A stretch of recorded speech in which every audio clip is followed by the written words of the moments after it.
Just as a reminder, you're muted, brother. Oh, yes, I am here. Are we live? No, yeah, we're live, but I'm gonna bring you in right now. So the funny thing is I was talking, but I was muted at first, and I was like, oh yeah, now you're muted. Okay. All right, so I'm just gonna do a quick introduction. We'll get moving. Okay. There we go.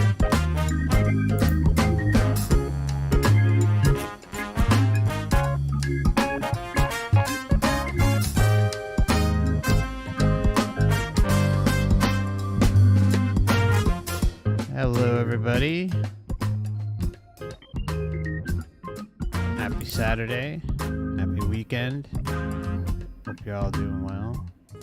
Just as a reminder, this channel is for educational purposes only. Or maybe under the letter of the law, entertainment purposes only. And so, yeah, welcome back to Forever Conscious Research Channel. Tonight we have a great conversation for you. We're going to be welcoming Dan from OverWatchChannel and OverWatchProject.com. You can find him on YouTube, Rumble, and Odysee, as well as his website, like I mentioned, which is OverWatchProject.com. And we're going to be going over the absurdity of consent in a police video, channeling, video games, and some solutions, and probably some other things as well. So without further ado, I want to welcome Dan back to the channel. Welcome, brother. It's great to have you. Hey, Mark. Really great to be here. I'm not on Rumble, though. I have an account there, but I don't never post anything there. I'm on BitChute, Odysee, and, of course, YouTube. So this will be a very G-rated podcast today.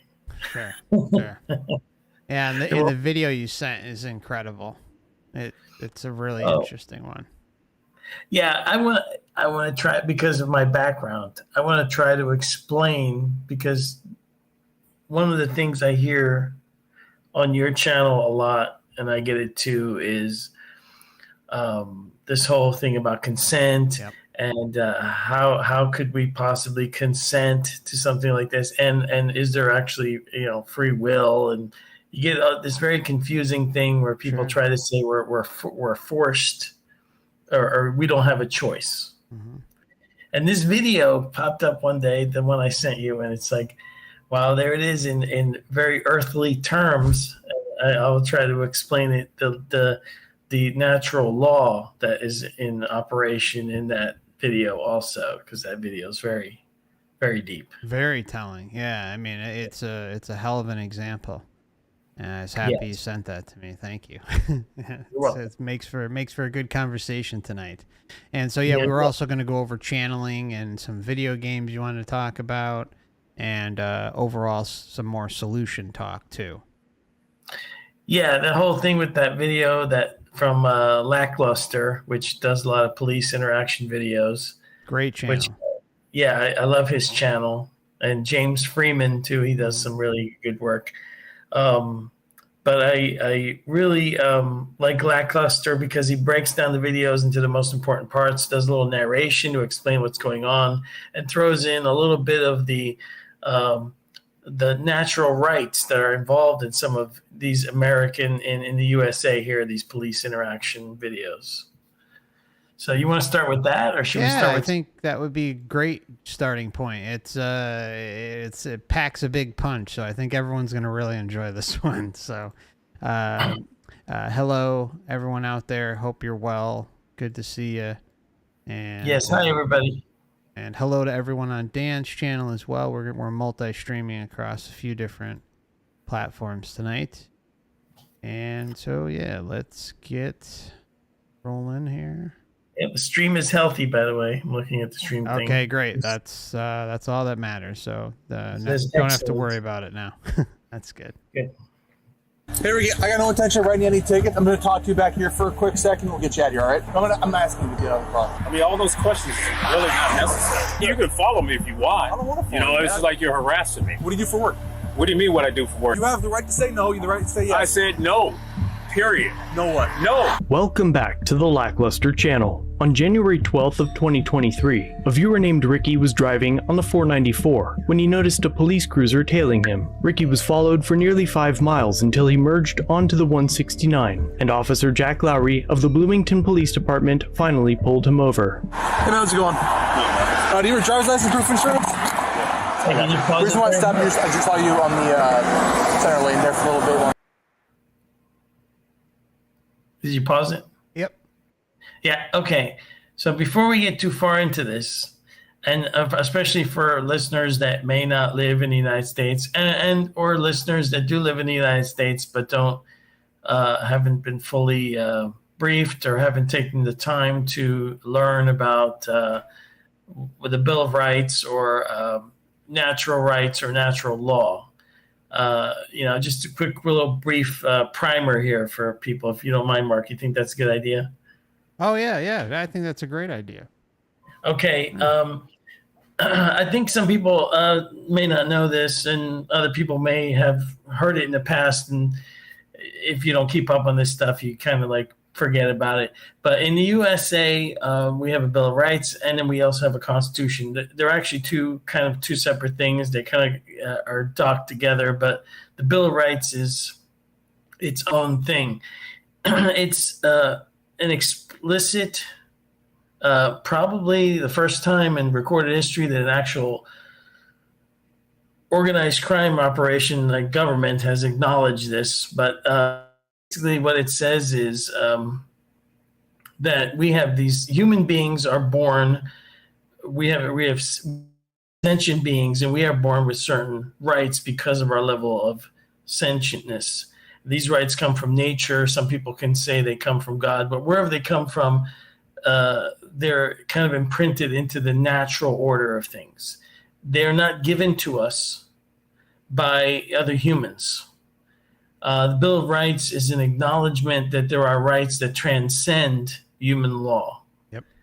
And they basically did a great job of listing them and explaining them briefly in this very brief document. The first one is, of course, probably really well known as the freedom of speech. It also includes other elements like assembly or gathering with other people, redressing your grievances, freedom of the press, freedom of religion. All that stuff is in the first. The second one, of course, is your natural right to self-defense and defense of others, and that is your right to bear arms, keep and bear arms. And then there's gathering. The third one is kind of like, not really known today because there's not a problem of soldiers quartering in your house. The fourth and fifth, sixth and eighth are probably the most important for the individual. Right to remain silent, right to not be searched without good reason, the right to not be unusually or cruelly punished. And these are very important rights. They don't come from humans. They actually apply to all humans all over the entire planet, not just in America, but the organized crime operations, aka governments, don't acknowledge them in many places, and they use force of violence to keep people from living with their rights. Is that about sum it up, Mark? I think that was perfect. Yeah. Okay. Now I know this is weird because this is going to tie into the reincarnation soul trap in the Matrix.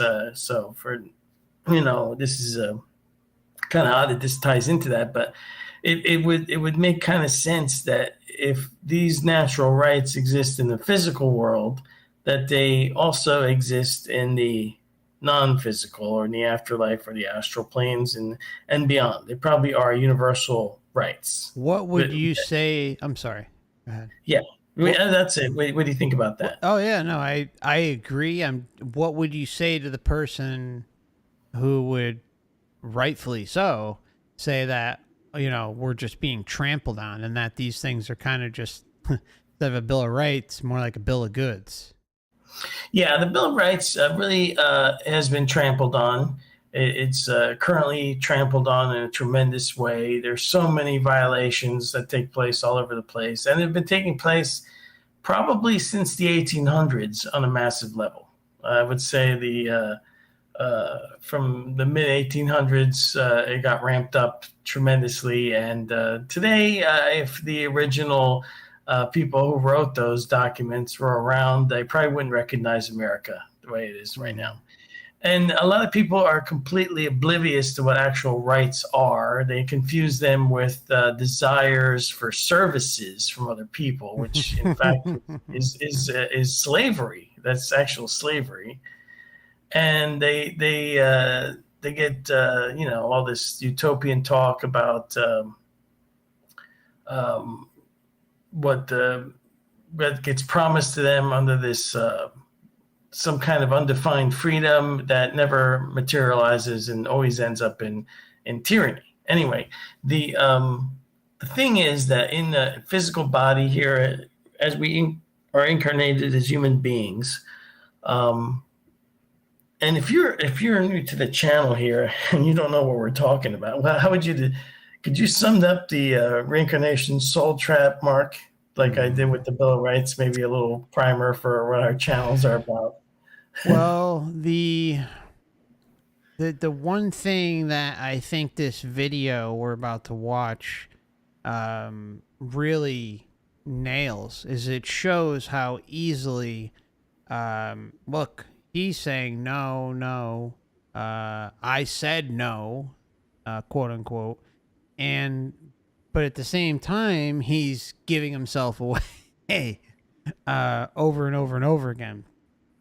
Through every step of the process, saying no, but going back on what he's saying no, going back.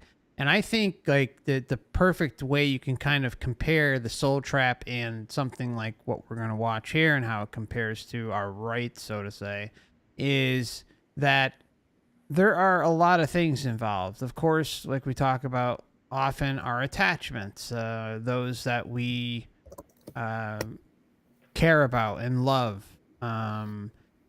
Could even be material desires. You pick it. Any sort of attachments, belief systems, giving this system authority over you because of a belief system that is continued to be learned, and using your intention, whether lucidly or not. That's obviously up for debate, but I think that where the lucidity goes out the door or out the window is once you kind of get to the light. And it's like, if you continue to buy into a system, an illusion that is continually, seemingly at least, wanting some form of consent, some form of agreement, and it seems like everything that happens here aligns very well over in the astral for a reason. And I think that, again, this video is going to show a great example of how we can get, for lack of better words, lost in the sauce, and it's up to us to dig ourselves out of it. Now, when I'm talking about consent and coming here, I think it's when we initially come here. So many people ride my ass about this consent thing, and they just don't understand what I'm saying. What I'm saying is that when we first, for lack of a better word, stroll up to the gates of the Matrix, and they say, okay, well, you want to come and join this shit show? Well, this is what's involved. You've got to, lose a big chunk of your essence. You're going to be memory wiped, blah, blah, blah. I mean, and who knows exactly what the process is. We may go through a bunch of different realms before we even come here. We may come here in all different forms, and it may not be that bad initially. But my hunch is that we continually lose ourselves over and over and over again.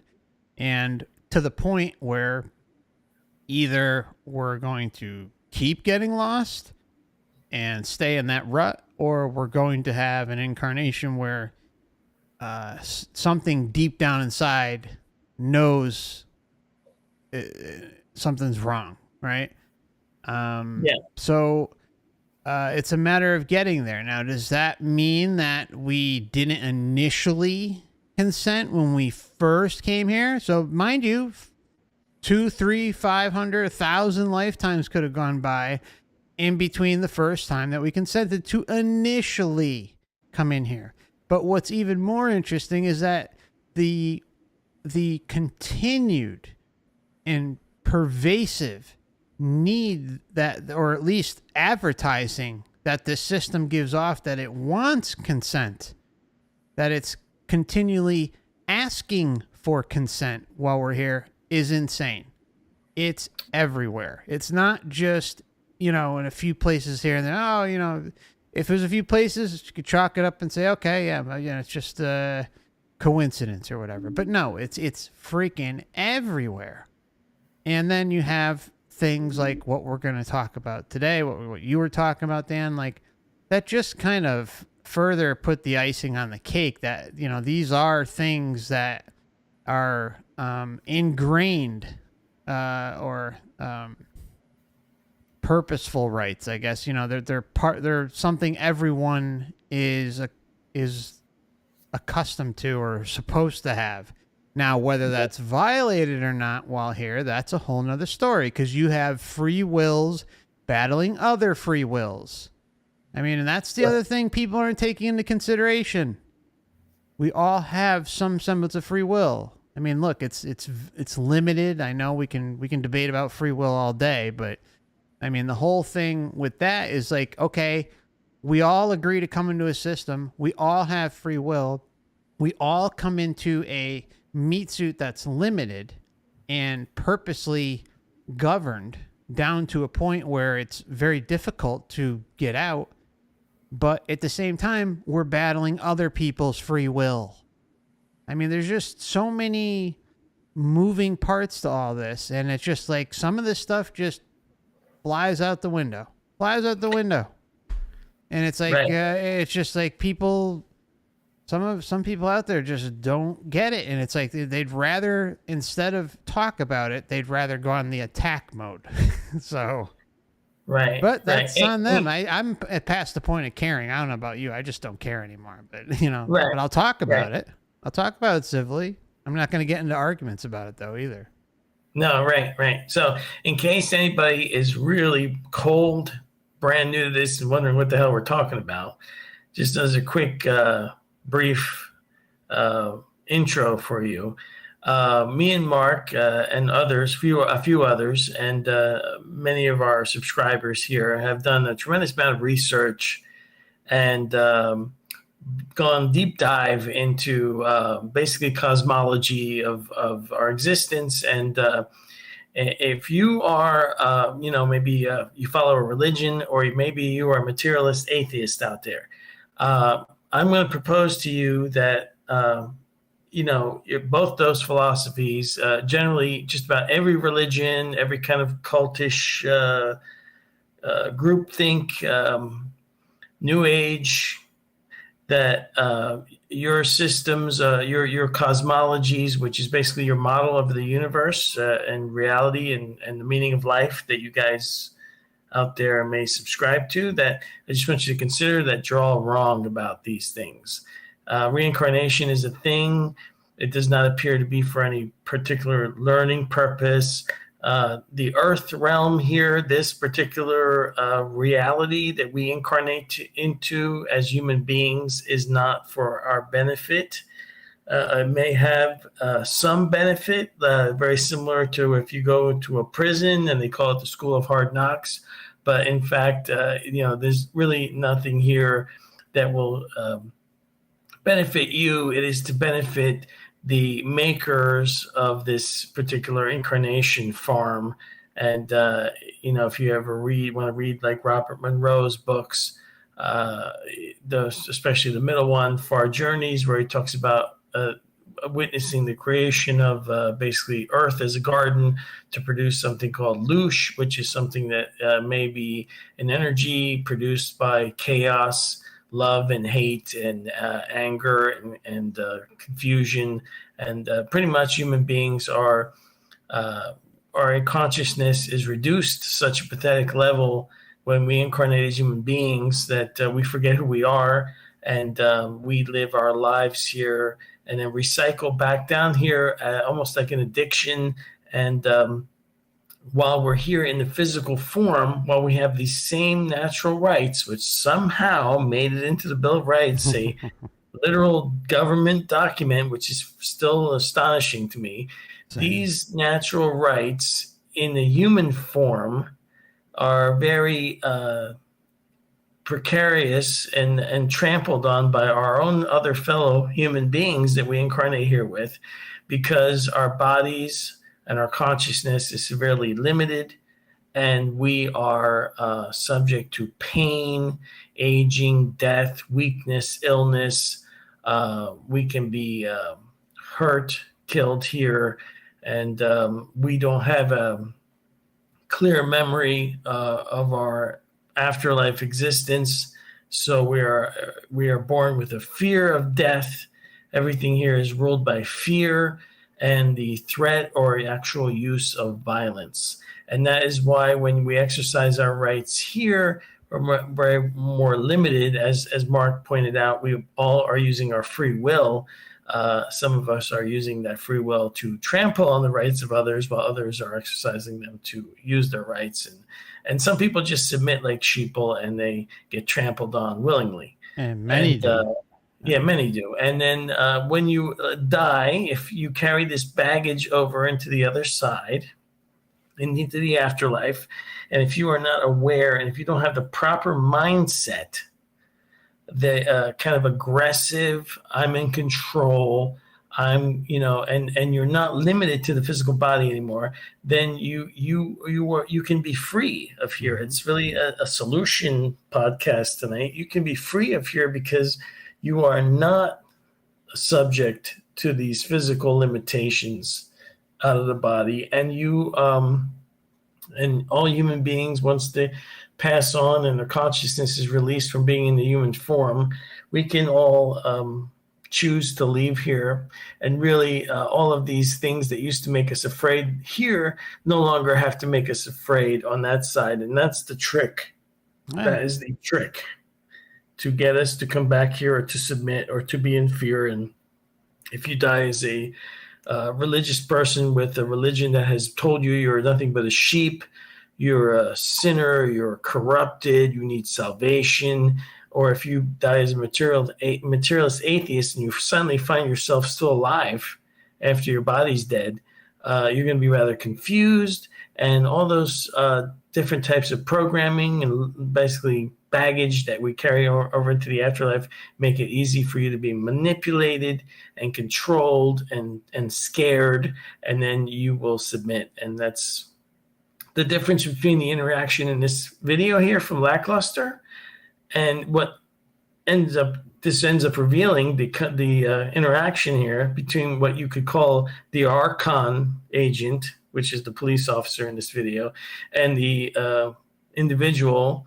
who's being stopped, and their interaction with each other. And you see that the natural rights are at play here, and he's using coercion and intimidation to get this guy to submit. And the guy finally relents, but did I sum it all up, Mark? What do you think? Yeah, I mean, and it's incredible how much it aligns, like we were talking about earlier, how much it aligns with what happens in the afterlife when you die. And I think the point you brought up, and we've talked about it many times before, is the addiction to the sensory experience. Really, if you think about it, this system, it's freaking genius. It really is a genius. Yeah, diabolical creation of epic proportions. I mean, it's look, whoever thought of it or whatever group thought of it are nothing short of just, they've really done their homework. All right. And, you have the addiction to the sensory experience, the addiction to just material stuff, the addiction to the attachments, friends, family, pets, everything under the sun. You pick it. It's all ready and waiting there for you. And the only way is to throw it all out the window. All of it. At the time of death. That's it. That is the answer. Not talking about now. So many people twist my words again with that. I'm sure it's happened to you too. Like, oh, well, am I supposed to just disown my friends and my family, you know, divorce my wife and throw my kids out of the house? No. Have we ever said that, Dan? But for some reason, some people like to say that one too. I mean, it's incredible the amount of shit that comes out of people's mouths. Yeah, that's because there's a lot of these religions, even materialist atheism, they all have their little proportion of truth that they give out. But sometimes it's confused with these really bizarre dogmas and doctrines that go along with it. Like a lot of the Eastern philosophies talk about unattachment, right? Yeah, consistently. Right. So there you get your little nugget of truth. But then they want to impose it in this world. Yes. With your family and relatives and loved ones. And it's having it's I don't know how to make it any simpler.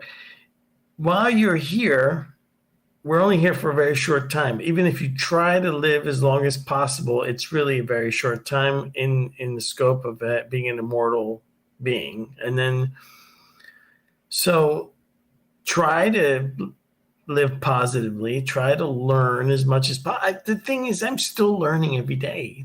Exactly. My mindset is still being fixed every day. When I finally get to the end of life, when my telomeres run out or some, old age disease takes me or whatever, I hope to be of such a mindset that I can then just walk on out of here and nobody can. There's no hope, Dan. No hope. Yeah. It is. Right? It is. In the meantime, it will be. Yeah. In the meantime, while I'm here, I'm going to try to enjoy myself, in a reasonable way, and I'm going to try to obviously care for the people I love, and I have my dogs and my family and my friends, and it's not about not being attached here in the moment, but when the contract is over, even in the earthly typical religious wedding ceremony, they throw in that caveat until death, right? They throw it in there because everything in this world tells you the truth. It's right there in front of your face. It's hidden in between all the lies. Yeah. Can you sift through the lies, throw them aside, and take what the truth is? Because it's always there, constantly. Yeah. Why would they throw in until death do us part? Yeah. Why would they throw that in there? Yeah. Why not say, oh, you're married for eternity now. You'll be married in heaven. For example, Christianity, the modern day Christianity does not believe in reincarnation, right? Yep. They think that after you die, then you go in. Well, if you actually read what's in the actual Bible, they think that they're going to go into this cubed city that's at the end of the book of Revelation. Exactly, the cube. The cube. Now, people don't know what that is if they're Christians and listening to this. They've never read the entire book. But okay, so if you are married and your spouse ends up going to heaven also, right? Assuming that one doesn't go to hell, and just playing along with the old Christian dogma for a minute. Why would they have a thing in there until death do you part? Why wouldn't it be like in the afterlife you can continue to be married unless one of you go to hell? That would make more sense in their religion, their beliefs. But I'm just saying, when it's over, you can depart. You're not tied down to anything anymore. Yeah, that's the beauty of it, and you have to be, also hard lined with it. And I hate to say it, but you are your number one concern. You are your number one thing to be taken care of. Taken care of. You don't want to, I mean, it sounds cutthroat, but when the rubber meets the road and it's time to say goodbye to this whole place, you cannot be worried about your friends or family or the dogs. I mean, that's an attachment. And again, we can go back to the whole Eastern teachings you brought up earlier. I mean, there's these little truth bombs everywhere. Except, here on this channel, we're not going to say that, oh, well, you need to you need to rid yourself of attachments but at the same time, you may want to consider reincarnating so you can, help out the rest of the realm until every single person is never Oh, no, this is the type of bullshit that's out there. Yeah, I know that never worked. It's like they give you the truth of the attachment and how diabolical it all is and how much and all the truth in that big chunk, and then they just jam it right up you. And the end by saying, that, "Oh, you got to come back and help." Right. Instead of that, you can say, "I'm out of here, and when you guys want to get out, you come find me." Yeah. Thank you. I'll be somewhere really nice. Yeah. And you know what? Maybe, who knows? Maybe we can help in some way, right? I mean, maybe there is some way we can help our loved ones once we're out of here. But if we're all still in this bullshit together, we're not helping anyone out. We're just screwing each other over. Right. Unknowingly, but.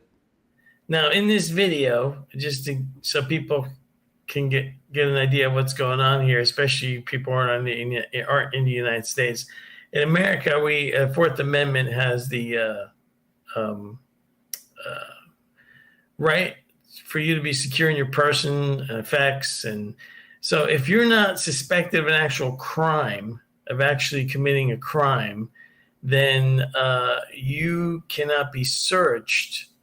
And your vehicle or your house can't be searched unless there's a warrant and there's probable cause. And in other words, people need a good reason. The organized crime ring, aka government, needs under the rules here, need a reason to go searching through all your stuff, and they can't just do it willy nilly. And this is clear cut and results in violation of rights, and then you can sue the government, and then taxpayers will pay the penalty for the government agent that screwed it up, essentially. But in this interaction in this video you're about to watch, there is a clear refusal for the search of this guy's vehicle, and actually it is absurd. He was keep in mind, this is a person that was pulled over for driving 5 miles under. I know this is going to be ridiculous. People aren't going to. Yeah. And I think this is from bad training. I think this is from current bad training that these people get when they sign up to do this work. And I'm also tired of people referring to them as road pirates. When the state authorizes piracy, it is called being a privateer. They're privateers. They're not pirates. Pirates are independent and free. Privateers are pirates for a state, just to make that point. Now, the guy is pulled over for driving 5 miles under the speed limit on a highway in the center lane. There is no cause for this stop, but I believe it's because there's training going on that tells people that rental cars are used to smuggle narcotics or illegal drugs, and that driving slightly under the speed limit is suspicion of smuggling. I think that's what's going on in this guy's head. Definitely. But that is completely illegal to stop somebody for that reason. Those reasons are not probable cause. So there's not even a cause for this stop in this video. And then we get into the whole search and seizure thing, which the guy clearly doesn't want his car searched, and he doesn't have anything in his vehicle. Nope. He doesn't have any warrants. His license is valid. He's got insurance from the rental company. The car is legally rented. Lock him up. Lock him up. But go ahead. Do you want to continue to play the video a little bit? Sure. You want to finish your thought? No, that's it. That the times that, and keep in mind, this is in January in Minnesota. Oh. It is 19 below zero or something, or 19 degrees. Cold as hell. It is cold as hell. This guy's wearing basically a gym clothes. He's got a hoodie and sweatpants on, and that's it.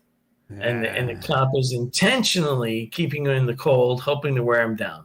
And my point is, he's in the physical body, so he's being physically tortured, and until he relents. But in the afterlife, you won't have a physical body anymore. If you think you're being tortured, it's because you believe it, and then you are doing it to yourself. Yeah. I mean, he was basically broken down into submission because of because the human body is cold. and yet, if he wanted to continue to refuse, he could have done that. Yeah. Eventually, the cop would have left it alone. Yep. Yeah, he would have had to. Yep. He tried his best and unfortunately gave himself up at every damn turn, despite. Of course. I mean, it's just insane. Okay, so let's show everybody what's happens in this, because it's fascinating. Yeah. Okay. Make sure I'm with the driving. I'm watching traffic. We have people with no headlights pass me. Is this a rental car? Yeah. Is this the rental agreement, or is this just do you have the rental agreement? I don't have the revised one. No? But I rent them. I have a rental agreement. Okay. Like I said, I was going to tell you a while ways back, but the radio has been bouncing all crazy like that. I couldn't get on the air until we got here. So, and it's a little bit safer spot. It's not when we get hit by a car. You know what I'm saying? Your license all valid and everything like that? Okay. What a kind man, Dan. He didn't want him to get hit by a car. Yeah, what a gentleman, isn't he? There's so much bullshit going on in this video. I know. Oops, I used the word. That one's just like, get the. It's just like, asshole. Yeah. All right, keep going. I just had to say that. Sorry. Good to go, right? With valid license, everything? I'm just asking. I'm going to run yes. I just want to make sure. Okay. Officer Lowry returns to his vehicle to run Ricky's license and learns that it is valid. License status valid. NCIC person clear. A few minutes pass, and Officer Taylor Huss arrives as secondary. Lowry now exclaims that this traffic stop is interesting, citing that Ricky was traveling 5 below the speed limit in the center lane, and that his appearance was concerning. Hey there. Jack, what's going on? It's an interesting one. Rent a car. 140 status. 4876. Can you send me a crime history? The name of the notes. Rental car, pretty distinct reaction to my presence, and then going like 55 in middle lane, and with this dude's picture. He wasn't really cooperative with me at all. Didn't want to tell me where he was coming, where he was going, and. He's like a badass tattooed Morpheus. Well, the guy, I guess he's got some tattoos or something, but nobody, of course, nobody can see anything until they hat on, right? The thing is, even without seeing anything, I can't fathom the actual legal reason to pull the car over in the first place. Yeah, I know. He's going 5 miles per hour under. Yeah, you would in winter conditions. I've seen other videos like this where Same people here, get pulled over for going slightly under the speed limit. You people out there that have never heard of that before, it is a thing going on now. I've never heard of this before. Back in the day when I was a member of organized crime, aka working for the government, I would never have dreamed I never saw anything like that. Somebody being stopped for going slightly under the speed limit, or even slightly over. You had to go excessively over. Yeah, like there's everyone know. I mean, I think everyone in the U.S. should know. There's like the 10-mile-per-hour buffer zone. Generally speaking, yeah. I mean, some people will just have a power trip going on and 2 miles an hour over or 5 miles an hour over, but generally like 10 miles per hour over is like, an unwritten kind of like leeway. Yeah. And even in some states, they write the laws in a way that kind of implies a 5 mile per hour thing over. But 5 miles under, this is like totally under. Plus a legally registered vehicle. Remember, this vehicle doesn't have any motor vehicle violations. Doesn't have a headlight out. Doesn't have any taillights out. Yeah, he wasn't pulled over for swerving around the road or driving erratically. Nothing. It's because he's driving under the speed limit. And this cop followed this guy for 5 miles. Right? So 5 miles of no violations, and he pulls him over anyway. So right there, that's a major problem in America. That's a major problem. Let's see. Could be just because he's been pulled over a lot. But it could be just because he's probably been pulled over a bunch. But anything on like MRAP or anything? Just PA courts, conviction of a felony of coercion. So in 2010, and nothing since then. So I don't know. That's like traffic stuff, but nothing else. Hey Mark, stop it right here. Just gonna do a quick 25 check and. Yep. I just want you to. I want to point out to everybody, in case you missed it, Mark, the absolute irony here. This guy has a probably some kind of business dispute that ended up as some type of felony. He's got a conviction for coercion. Yeah, it's like can we get a little more explanation on that one? I've never heard of that before, but whatever that means, whatever that involves, it was probably something like to do with threatening somebody. I don't know, maybe something to do with a work-related thing, because that's just bizarre. Coercion. I've never heard of an actual law like. But anyway, the thing is that the rest of this video is coercion. Mm-hmm. Yeah, that's a great point. Right? Damn, man, that's a great point. Okay. All right, keep going. There's some luggage in the back seat too. Just what? Like a couple bags in the trunk area. But just from PA courts and like everything like that, nothing too crazy that I can see. The officers play with their cell phones for roughly 5 minutes, presumably reading the Minnesota state statutes. Then Officer Lowry decides he's going to attempt to search Ricky's vehicle. When he approaches, he tells Ricky that he has no intention of citing him. This is important later. He didn't seem super cooperative, so I'm just gonna call him out and try to talk him out here.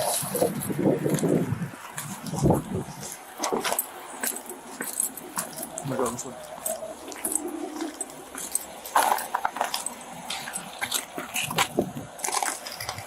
Ricky, right?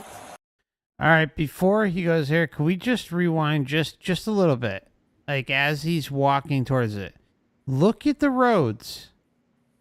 I don't know about, I mean, I know here.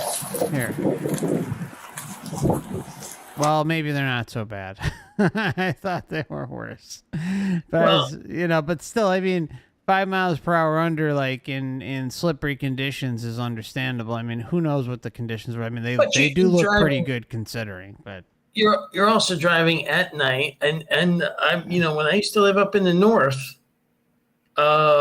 in these cold states, especially in the wintertime, Where I used to live, I don't know about Minnesota, but Black a lot of these ice. northern states, there's ice patches, but there's also deer constantly running around, crossing the road in front of you. Good point. And that was the thing. Even in North Florida, and when you get into Georgia, there are deer that cross the highway. But it's clear now. He wants to search this vehicle. Yeah. There is absolutely. What do we have? We have a rental car with some luggage. Gee, that's really suspicious. If you're going in, right? A rental car with luggage. GNC supplements.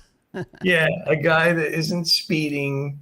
You can see this is a total joke here, but anyway, a couple other things that unfortunately this driver, he did a pretty good job mostly, but he never asked the officer. Once the officer here tells him, "I'm not going to give you a ticket," that should have terminated the stop. It's over. Yeah, point. It's over. It's right over. Then and there. There's no reason for detainment any further. Right, but he needs to ask the officer repeatedly, "If you're not giving me a ticket, am I free to leave?" He never asked him if he's free to leave. Yep. And the other thing was the threat that's coming up here to bring a canine out. We got we're 10 minutes. We're 10 minutes into this stop now, but also there's a time limit from I think a Supreme Court decision on the amount of time you can extend a stop to call a dog out. And I don't quote me on this. I'm not saying it is legal advice, but I think it's like 20 minutes is the top. All right. Level. And can I ask you this? But if there's no probable cause to that point, then can they even legally do that anyways? See, well, everything that's been done so far here. Theoretically, can he drive away once everything's kind of cleared? You get what I'm saying? And they say, "Oh, well, we're gonna call the dogs." You see what I'm saying? How would that work? Or what do you think on that based on your? He needs to ask, "Am I free to leave?" Now, what you're doing is, that everybody knows the old American thing about being told your rights. Right? You have the right to remain silent. Anything you say can and will be used against you. That works both ways. When you are asking police questions and they give you answers, what they say can be used against them later. Yeah, but except they're legally allowed to lie and we're not. Well, yeah, but they can't lie about whether or not you're detained. Oh, very true. Very true. When you're asking them, "Am I free to leave?" and they say no, that later. Now, granted, because of qualified immunity, which is something else that needs to be dealt with, the officer himself won't be in any trouble, but the government may be forced to pay the person money or compensation for the rights violations being done. If they get if it's found out that his rights were violated, which to me it seems like they are being violated throughout this entire video. Oh, completely. All right, let's move along.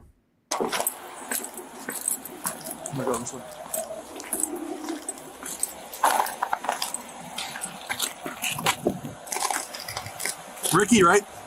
All right. Hey, Ricky, I got no intention of writing any ticket. I'm going to talk to you back here for a quick second. We'll get you out of here, all right? Let's just talk to you back here. Just about your coming and going. I want to make sure we're on the same page. I just want to clear up some things. That's it.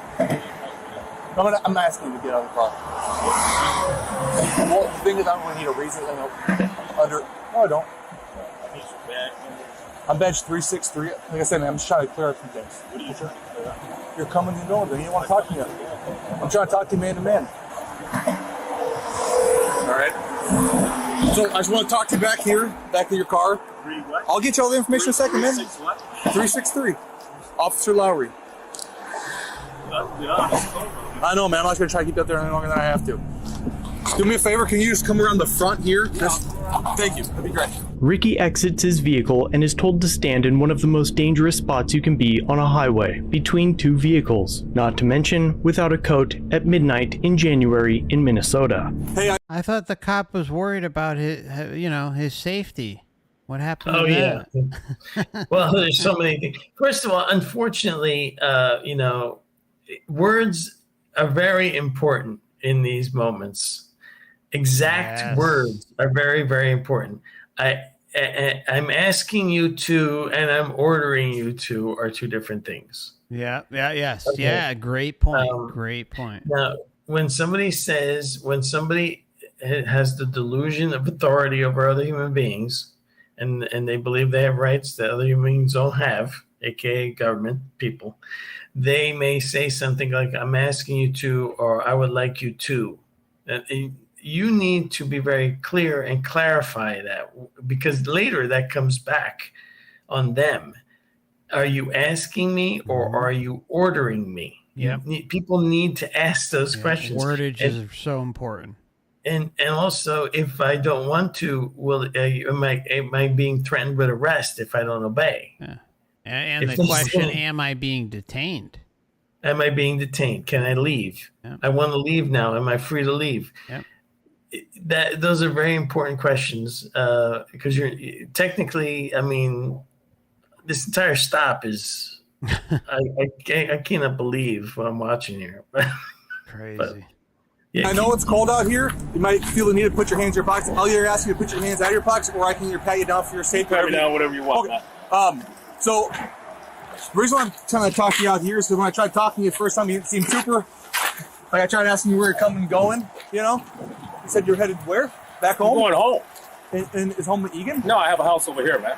I mean, all those questions are really not necessary. Well, again, I mean, can I get your number? you've asked kind of basic itinerary. So you said you're going home? I'm going home. Period. Where is your address at home? You said it's not Egan? No, it's not Egan. Where can you tell me? I have an address over here. Address over here. Well, you can follow me if you want. I don't want to follow you. It's like you're harassing me. I'm not trying to harass you. Yes, you are. I mean, I haven't did anything. I'm not trying to harass you. You searched me. I haven't did nothing. I didn't search you. I just patted you Yes, down. you did. You patted me down. I need your information too. Hold on. Do you have a card? I'm just asking these questions. Go ahead. Ask me the question. So you said over here is Yeah, like, over there. I have a house in Bloomington. Bloomington. Yeah, but I don't need to give you my address. Okay, My address. Yep. Okay. Technically, what you saw there was a pat down, which is Terry versus Ohio. It is a Supreme Court case. Big, really, really popular case within Right, and also very questionable as to the legitimacy of that yes. case. But that's why he didn't. The cop isn't completely clueless here. He didn't reach into his pockets. See, if he had reached into his pockets, that would have been a search. Yeah. He just patted him down. Right, that's just a simple pat down for weapons, because he may put his hands in his pockets because it's freezing out. And so right now he's trying to do a search, but he starts off with a pat down. Just wanted to point that out. Good point. Yeah, I mean, and then there's it's interesting too, because he's like, oh, you want to follow me home, Well, the guy is very overly cooperative in this ridiculous situation. Yeah. He's right, though. He doesn't have to give him any information beyond what's required. But he keeps doing it. Yeah, he keeps doing it. This is right here. Where were you coming from? Coming from Lifetime Fitness. Lifetime Fitness? Yeah. Which one? In Egan. In Egan? Edina. Yeah. Okay. What do you do for work? What do you mean what I do for work? I have my own business. What do you do for your business? Yeah. Okay. How long have you had this rental car for? I keep this rental car the whole year. And then last thing, what's up with the bags? Like workout bag? Yeah, it's workout bags back there. Yeah. How many bags are there? I don't know, 3 or 4. There's workout bags. Let me ask you this: is there anything illegal in the car? No. Is there any? No, it's nothing illegal. It's no guns. It's none of that shit, man. It's cold out here. I don't know. No marijuana. No, I don't smoke marijuana. No coke. No, I don't do drugs.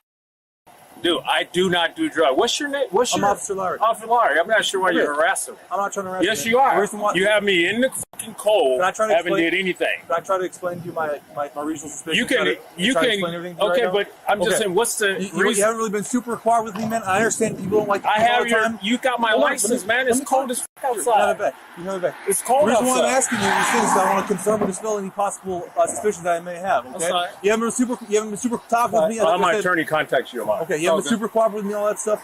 Bro. And you don't really want to talk to me. It's fine. But I just want to scratch all those Okay. boxes, okay? Scratch all so there's the nothing boxes. illegal in the car. No. Okay. No. Officer Lowry just claimed that his reasonable suspicion is that Ricky hasn't been cooperative with him. The irony is that this is the perfect example of what does not meet the legal standard of reasonable suspicion. The problem Exactly, right, Dan? I mean, this is just like 101 class right here. This is beyond. There are so many adjectives I could use, but they literally carry cards in the pocket to so that they say correctly. You have the right to remain silent. The only thing you're required to do is produce ID if you are quote unquote legally stopped under certain conditions. You have been suspected of committing a crime, or although I question the legitimacy of the infraction thing because it's not technically a crime, but supposedly you have to give them your license if you're pulled over and you're driving a car and they claim you did a violation. Yeah. I think the problem with the whole license thing and the whole sovereign citizens movement's kind of involved with that, and the plates and all that, is that it still at the end of the day depends what type of cop you're going to be interacting with. Yeah, no, it's not even really what it boils down to, right? Or no? Yeah, it's not even that. It's people have lost touch with what it means to, what when they say you need a license for something. It's not about. First of all, that whole term is flawed. You can't be both of those things together. Oh, right? Yes, very true. Yeah, but that's a whole conversation in and of itself. Right, and even because you mentioned those words, there might be the little thing that shows up on the bottom of the YouTube video. Yeah. Probably right. Sovereign citizen movement. You're right. From Wikipedia. They'll have to put it down there to explain it. Yeah. And good point. Look, the thing is this: it's not. People still have this thing. Even those people have this thing where they separate government from any other just organization that has a claim on violence as its tool. There's no difference between. The only difference is these rituals that government does and these bureaucratic rules, because they will throw one of their own under the bus if they break the rules. And they're not politically connected. So if you have some if you the difference is this: if it's like a 1980s style Italian mafia in New York, and one of their people commit an infraction or embarrass them or do something they don't approve of, generally, that person will end up in a drum somewhere and be eliminated. Now the New Jersey Turnpike of all places. Yeah, probably, yes. And then if you are in a government mafia and you screw up enough, they will not put you in a drum unless you commit some kind of heinous crime. They may give you, some kind of criminal conviction. But if it's just like rights violations or other violations that or corruption or anything like that, they will, pay out and money, promote you, or move you to the basement, to records keeping or something. Put you away somewhere where nobody can see I'm you. pretty sure. I don't know if it's this case, Stan, but I'm almost positive this guy. No, it was another one. There was a either 5 or 10 million big settlement, and both cops involved ended up getting promotions. Yeah, I know what you're talking about. Yeah, it's a recent one. I think it's actually from the same channel. Yeah, Lackluster. He has Yeah. a lot of very interesting videos on his channel. Anyways, anything Oh, else you no. want to add? Not at the moment, but as you play more of this, I'm gonna go get drink a glass of water and bring it back in the room. I'm gonna mute my mic. You know what we can do? We'll take a 5-minute break because we're a little over an hour, so we'll just take a short 5-minute break. That way we don't miss anything because there's still a little bit more to come and Okay. more to go over on other topics. So we'll be right back, my friends. Take care of yourselves, and we'll see you in about 5 minutes. Thanks so much. All right, Mark. I'll see you in 5 minutes. Yep.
my friends. Thank you for your patience.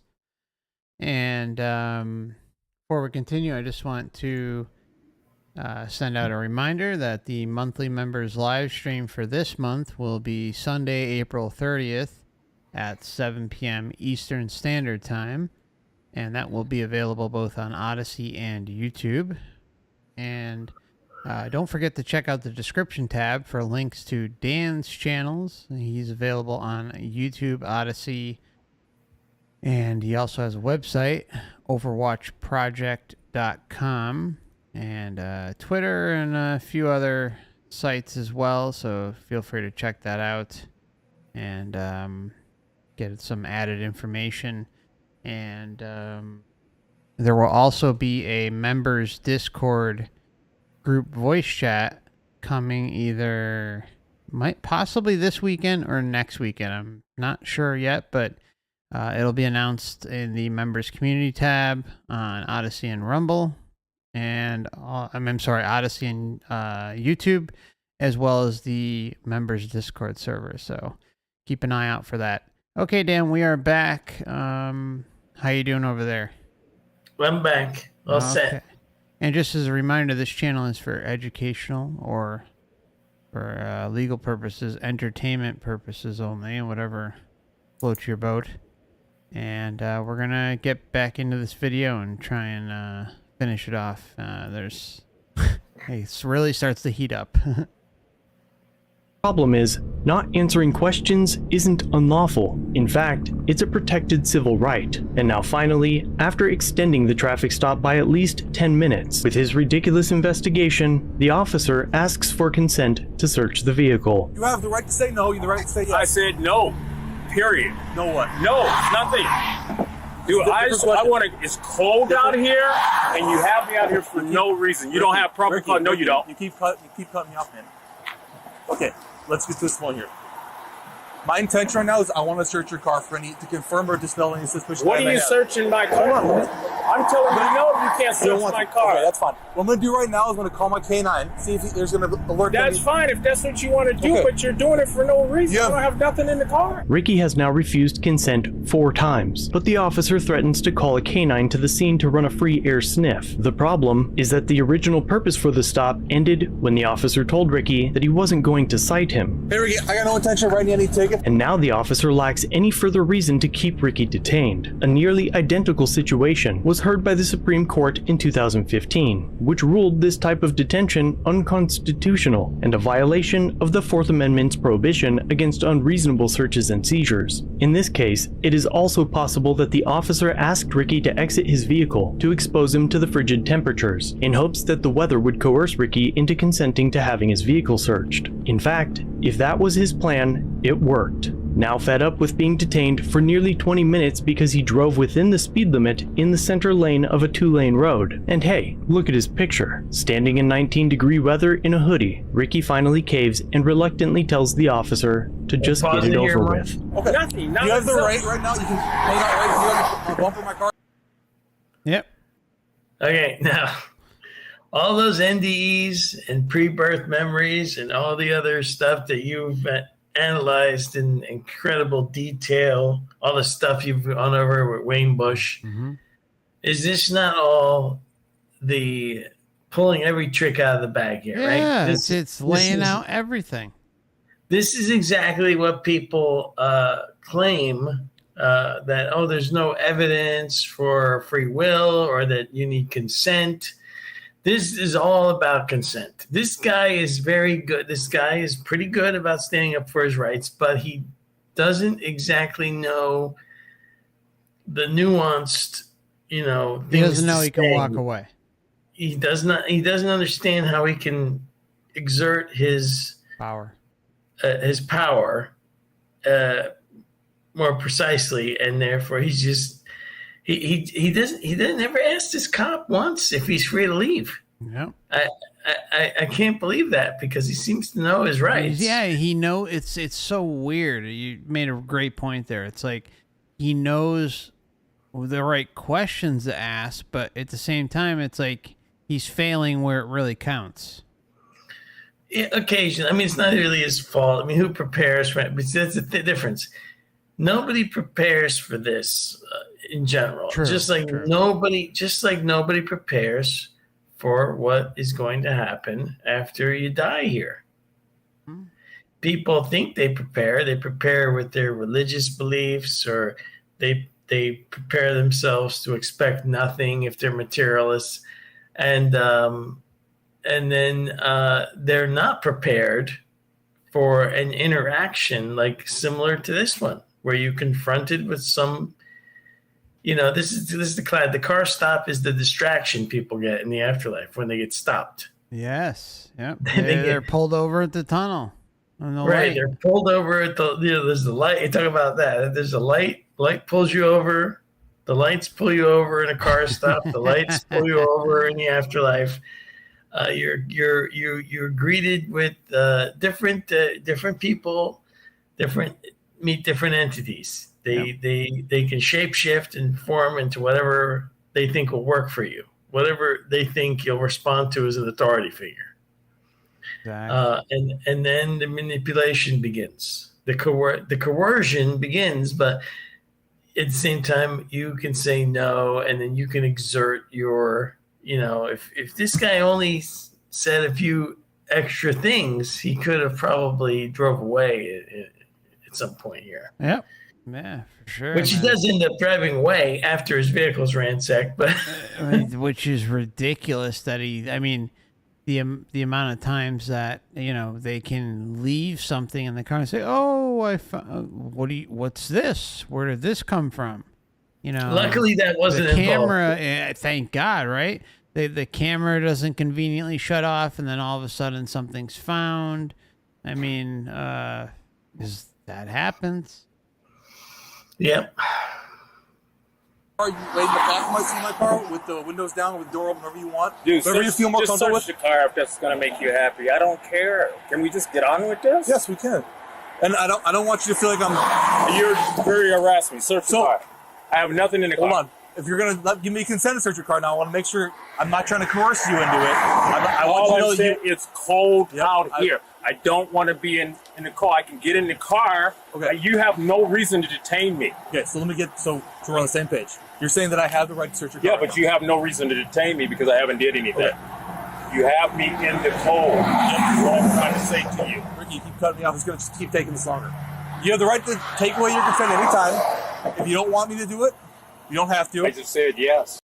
You have the right to take away your consent anytime, Dan. This is when I watched this, I was Sick. like, "This is the first thing I thought of is this is the perfect thing people could relate to in the human life here, that perfectly mimics this afterlife interaction." Yep.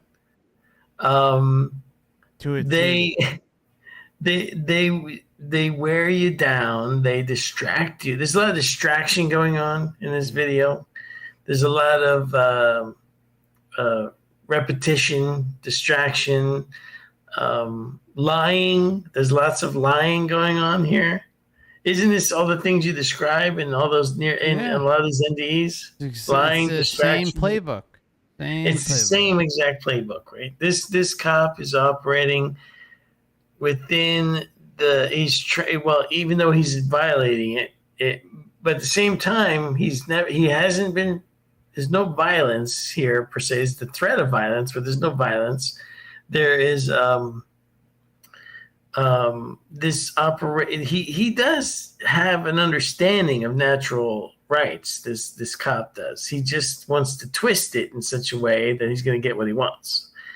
And the system in the afterlife, of course, you have more advantage there. You don't have the body that's going to freeze. Mm-hmm. You can't be hurt unless you allow yourself to believe that you can be hurt or manipulated. Or deceived. And the other thing is, you don't need a car to travel.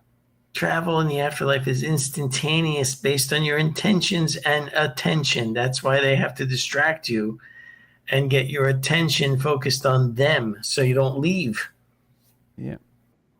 Yeah, really well said, man. Okay. If that's what you want to do. Hang out here with my partner. I don't want to keep carrying longer than I have to. We'll get you going, okay? Will you not tear the whole car up? Yes, sir. Against his Oh, they word, will. the officer tossed the car.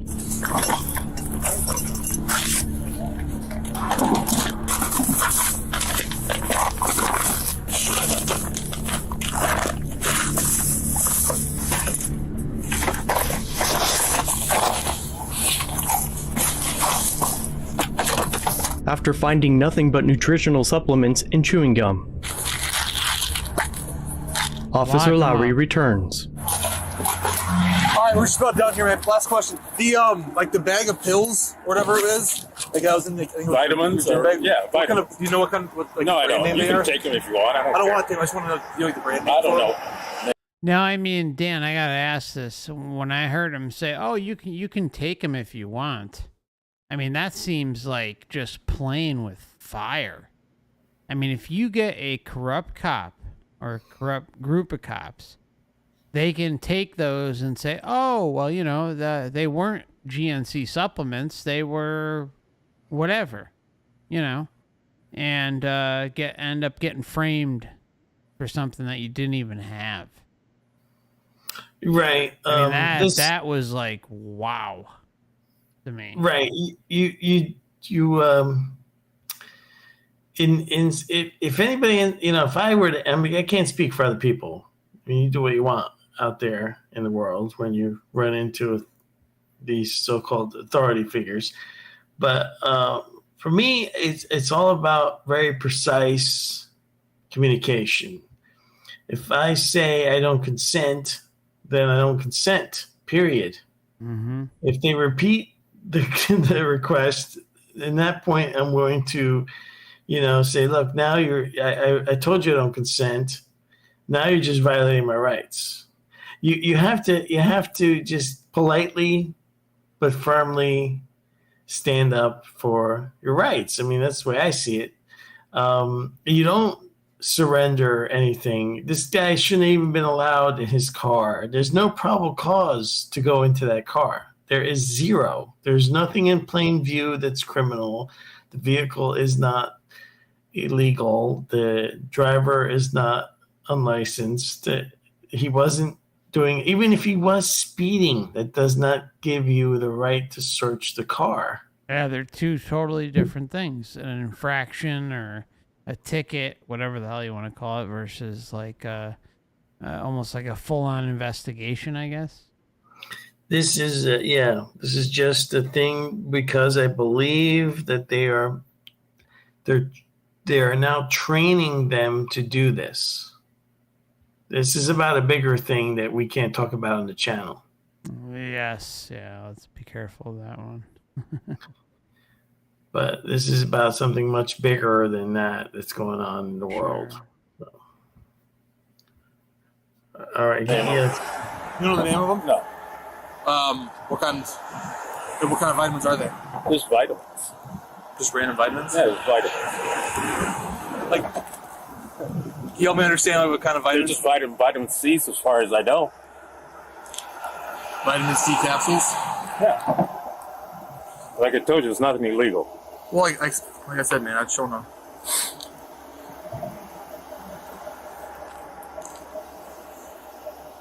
There's vitamin C capsules. So they are. You know where you got them from? GNC. I don't remember the date. Well, I don't need to know the dish. No idea what kind of brand name they would be, or No, I do not. so I'm looking. I'm trying to figure out what they would be. You know? You can take them if you want, man. You get them out alone. There's nothing wrong with it. Well, I don't want to take anything from you. It's not anything. You know? 1 second. I don't want to take anything from you. Staring at the pills for another minute didn't help, so Ricky was finally set free.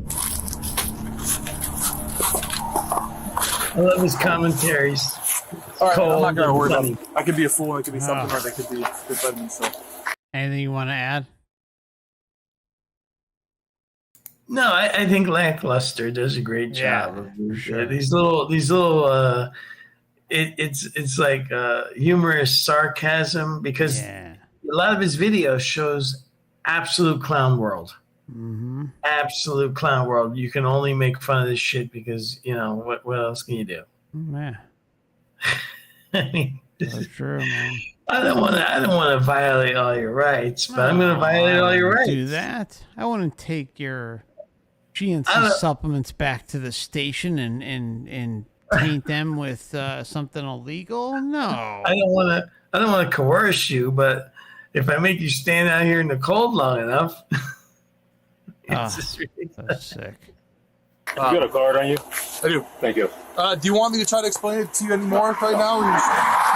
Or I'm my attorney. Contact you guys. Okay. All I need is your card. Yep. Thank you very much. Any questions? No. All right. Have a great night. You're free to go. You too. No taking nothing like that. All right. Ricky returned to his vehicle to find his belongings mostly thrown around on the floor. He then requested the records for the stop, which showed different reported speeds, 55 and middle lane. alleged multiple crim indicators, consent search on VHIS, and claims that Ricky was warned. Though other than mentioning Ricky was driving within the speed limit in the center lane at the very beginning of the stop, Reason why I stopped you, I just saw you on the center lane there for a little bit. Want to make sure you don't get me track. it was never brought up again. Since the incident, Ricky filed a complaint with the department and contacted the city attorney. And despite the lack of evidence of a traffic infraction and clearly established case law, they find nothing wrong with the stop. I just saw you on the center lane there for a little bit. The profiling, Look at this dude's picture. the search, I'm telling you, no, you can't search my car. or extension of the stop. What I'm going to do right now is I'm going to call my K9. He has also contacted the Minnesota Human Rights Organization and is currently looking for a civil rights attorney. If you'd like to help Ricky, I've linked the full video and his YouTube channel below, as well as a link to his business, 57 Consulting, where he focuses on coaching individuals before and after their incarceration, aiming to help them be successful in parole after their term. Oh my God! Lock him up. Lock him up. What a menace to society, Dan. Jeez.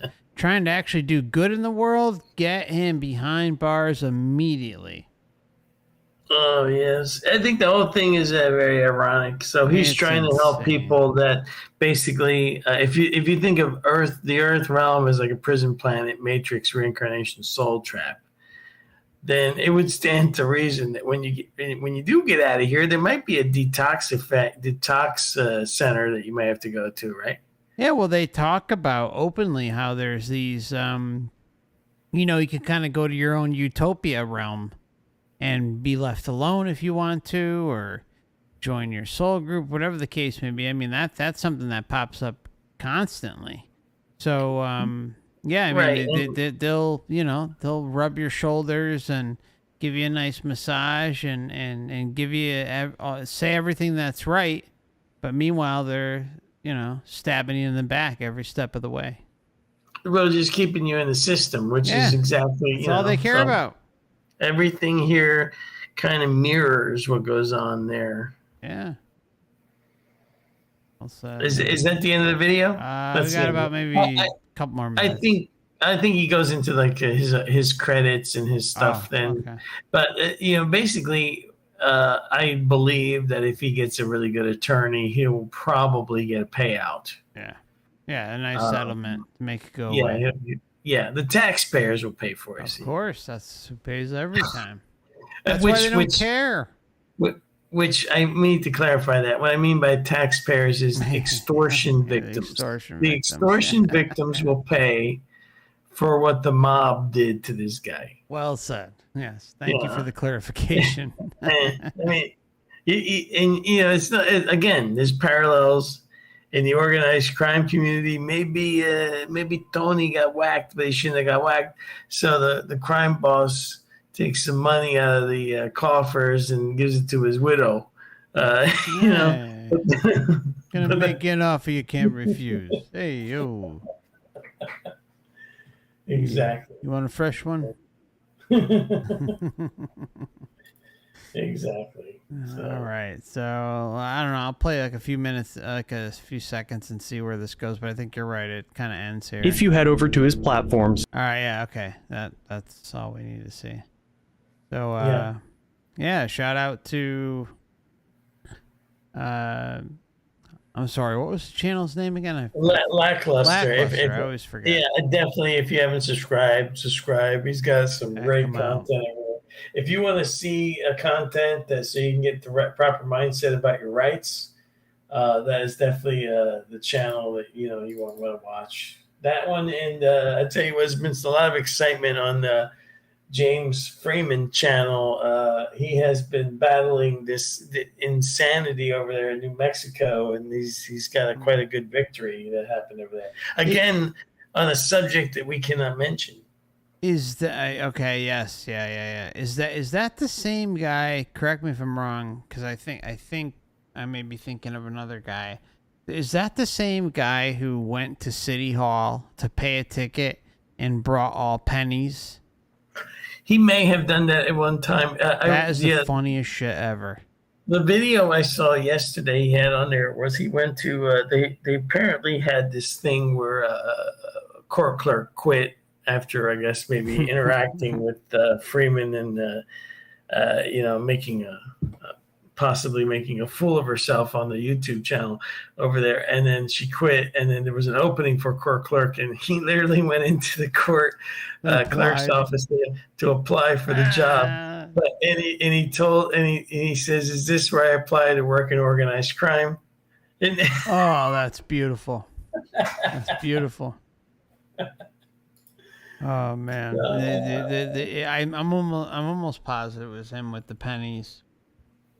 He shows up with the suitcase, has pennies in the suitcase, and they won't even deal with this. And that was in California. Oh, okay. That was a California video. I wish I had that video right now. It's so freaking hilarious.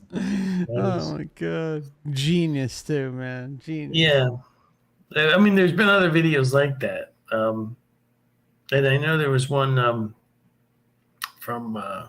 I think this guy, Chuck Bronson, he does some videos. I forget. I think his channel's name is Chuck Bronson, and he did something like that where he paid for it in coins. I love it. It is legal tender, Yeah, exactly. Legal tender, right? Yeah. And then, I love how they, whoever it was, they brought the law with them, the exact law, you can pay in cash, check, coin, or quote unquote legal tender. The law has basically came under every single possibility that is out there, and they're like, "Oh, we're not going to take it," and they shut down the pay station at City Hall, and it's just such a clown show, total clown show. Yeah, they conveniently. That's the other thing. I've seen now is where they try not to follow their own blatant rules that they have written down. It's a freaking courthouse. I know, it's really something else. But there are differences between the interactions we have down here in the earth physical and of course in the afterlife. The thing is that you need to, in my opinion, mindset and mental training so that when you get out of the human body, you're not still acting like you are in the human body. Yes, exactly. And the human body is a reducing system for your consciousness to like I said before, a pathetically low level. So, it's sad as hell. It makes it very confused. It makes it programmable. You're deprived of all kinds of things like telepathy, your memories, your point of origin. Mm-hmm. I'm not sure exactly where I came from, but Monroe talks about, even if it exists too, right? Even if it exists, I mean, that's the weird thing that you can talk about with that whole thing. Yeah, Monroe talked about achieving escape velocity, leaving here and to return to or go somewhere else or return to your home, wherever that is. I could imagine he described so many different realms with so many different attributes, like one that was all about games, which we're about to talk about games, And then he described. I imagined it wherever I came from because of my reactions to being here ever since, even as a little kid, was that none of this place made any sense to me, and that wherever I came from was a sane and logical place, a very clean and precise realm where everything made sense and there was nothing that didn't make any sense. Mm-hmm. Because even as a child, I was like, none of this makes any sense. Yeah, like I mean, the only concern I have even with Monroe or even what you said or any of us are kind of thinking in terms of where we came from. I mean, I've evolved on this issue big time, like where it's like, if we're everlasting, so to say, like, and let's just say for sake of a argument that time doesn't exist, then did we ever not exist? I mean, I know based on a lot of like the past life regressions and NDEs and things, all these experiencer type things, it is very clear that the system being presented is still within the matrix. So it's like, are you kind of being hoodwinked into thinking that you came from a more logical place? Maybe that's where they felt you would be most manipulatable to, whatever I'm trying to say there. You know, and I think that's something we all should consider. It's like something that may feel like home may not necessarily be home because we've been lost so long that perhaps there is no origin point. It's possible, sure. Yeah. I mean, it's tough for me to even wrap my head around because deep within, it's like, really? You know, it does seem like there should be some sort of creation point. There should be some sort of creator or source or quote unquote God behind my being in the world and your being in the world. But I mean, we can't discount how those types of things have been perpetrated on us since we got here. So yeah, it makes it even more suspicious. Yeah, because our consciousness is reduced to such a level we can't even comprehend what nonlinear time is like. Yeah.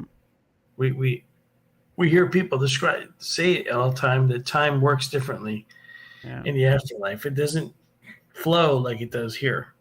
Yeah, and I think I'll even throw one more thing out there, Dan, to consider is what if, okay, Lindley, a subscriber of the channel, a good friend of the channel, he said, you know, like, well, what, and it really got me thinking, what if, you know, all these experiencers that say, oh, well, the time doesn't exist and this and that, well, what if time does exist outside of here within the matrix construct, right? It doesn't necessarily mean that it doesn't, you know, that it's non-existent outside of here, but what if, you know, every realm under the umbrella of all the matrix realms here fall under some semblance of time, regardless of what state you're in, whether you're in a human body or an astral body, it doesn't matter. What if it's still kind of falls under that whole umbrella of time? Then there would still be some manipulation to be attained out of all that. So it's really, really started to make me think. And I don't necessarily believe or disbelieve that time doesn't exist outside of here, at least within the confines of the Matrix overall system. But Sure. maybe it doesn't exist outside the border, but I don't know. Yeah, maybe it works different. It just works different. I mean, there's time, but it doesn't work. It may not work the same way. I don't know. It's It's a It's mind beyond fuck, man. our it's beyond our ability to imagine because we don't have any point of reference. That's the problem. And, That's and why we I don't kind have of a, like everything's on the table. It's like if we've been so manipulated by all these other experiencers, then and that everything's love and light and we're all one and blah blah blah. And regardless of what's true and what's not, we know there's at least some level of manipulation going on over there. Then, well, what if the time thing is a manipulation tactic? Or the no Yeah. time is a manipulation tactic. Sorry. yeah, that could be. It could be, or it just could be that it's more. Slow down. Well, no, I was But, thinking maybe time works more on whatever. How you know how here you can fool yourself based on what's going on. Time can seem to fly by, or it can seem to drag on. If you're not Sure. interested in something, well, that's here in the physical, and yet somehow time seems to alter for us based on our perception or our intention or attention to things. And then it's probably not actually altering time itself, but the perception of it is altered because let's say you go see a really, let's say I haven't seen it yet, but I heard it's amazing. Let's say you go see the new John Wick movie, and you're in the theater for 3 hours. Well, that's going to be a different time than if you're at work at a miserable job for 3 hours. Very true. Very true. So maybe in the out of body astral or spirit realms, time literally works that way, where it speeds up or slows down depending on your whatever is going on around you. So Yeah, it well said. Yeah. Yeah. No, it's a great way to look at it. So, yeah, I mean, that was a great video and really appreciate you sharing that. And I'd like to kind of talk about your opinions on channeling. Sure. So, Okay. why don't you tell me what your thoughts are on that? Yeah, sure. So when I hear channeled information, it seems to be that, I always hear it's the same thing as like when you're listening to some belief system or something. It's like, oh, well, that part sounds true, or, that resonates with me. Like a lot of these things will mention things like a soul trap or a matrix or something, being amiss here. But Yeah, then or it's past lives, or the Yeah. council, or something's looking out for Yeah. you and it cares about you, whatever, whatever. Yeah, so or many things. the Galactic Federation, Oh God, yeah. Yes, But yes. but even in the Galactic Federation stuff, they talk about Earth as being some form of a penal colony or a reincarnation thing, and then they want you to, but see Links that into the ascension thing too. the ascension thing. Of course, that all corresponds to the same thing as salvation, and you depend on these Galactic Federation to save you. It's just replacing the religious figures, their salvation. It's all. To me, it's like they have to give you some truth, and then they confuse it with disinformation, and it gets all mixed together. And then if it sounds good to you, and you're looking for something to believe in, you might adjust your cosmology to think that's the model of reality you want to subscribe to. Yep. Yeah. No. Really, really well said. Black Uni says, I don't like the ascension stuff, and I gotta agree. And it seems to me like the whole ascension thing is set up like it's like a modern offshoot of Hinduism, Buddhism, Gnosticism in its own way. Hey, Mark, I need a couple of minutes. Sure. Can you? Yeah, so we'll take a 5-minute break. We're Okay, almost thanks. at 2 hours anyway, so. Okay, I'm All going right. to mute now. Yeah, Yep. yeah. See you shortly. 5 minutes, my friends. We'll be right back. Thank you.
Congratulations.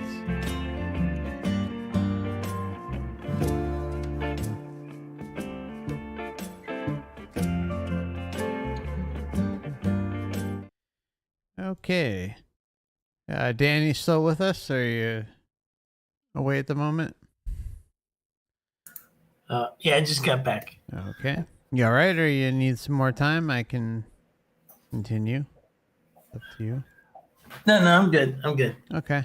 All good. right. Now back to channeling. Yeah, we'll just a reminder to everyone watching, this channel is for educational or for legal purposes, entertainment purposes only. So, sorry about that, but go ahead. Let's continue talking about channeling. Well, just recently, the only thing that I've listened to some of these people were the so-called Galactic Federation types. I find the whole thing fascinating because the whole UFO thing is being pushed really hard right now. Huge, right? There's a new documentary. Actually did watch most of it. Is from that Dr. Stephen Greer guy, UFO Endgame. I find, again, they give you,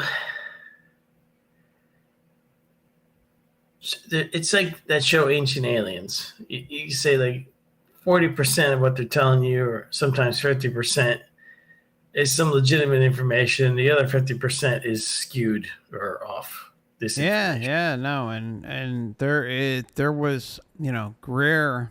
I've talked about him in the past, maybe to you. Like he. It's so weird. He helped me learn about intention, but indirectly. That was the weird part.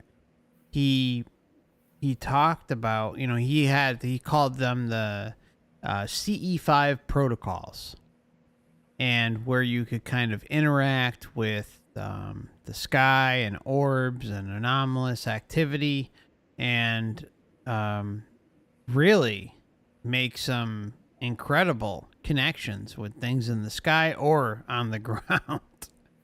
And so it took me some time to realize it, but I realized the CE5 protocols was BS, but what I did learn is the power of intention. And he was a big part of that.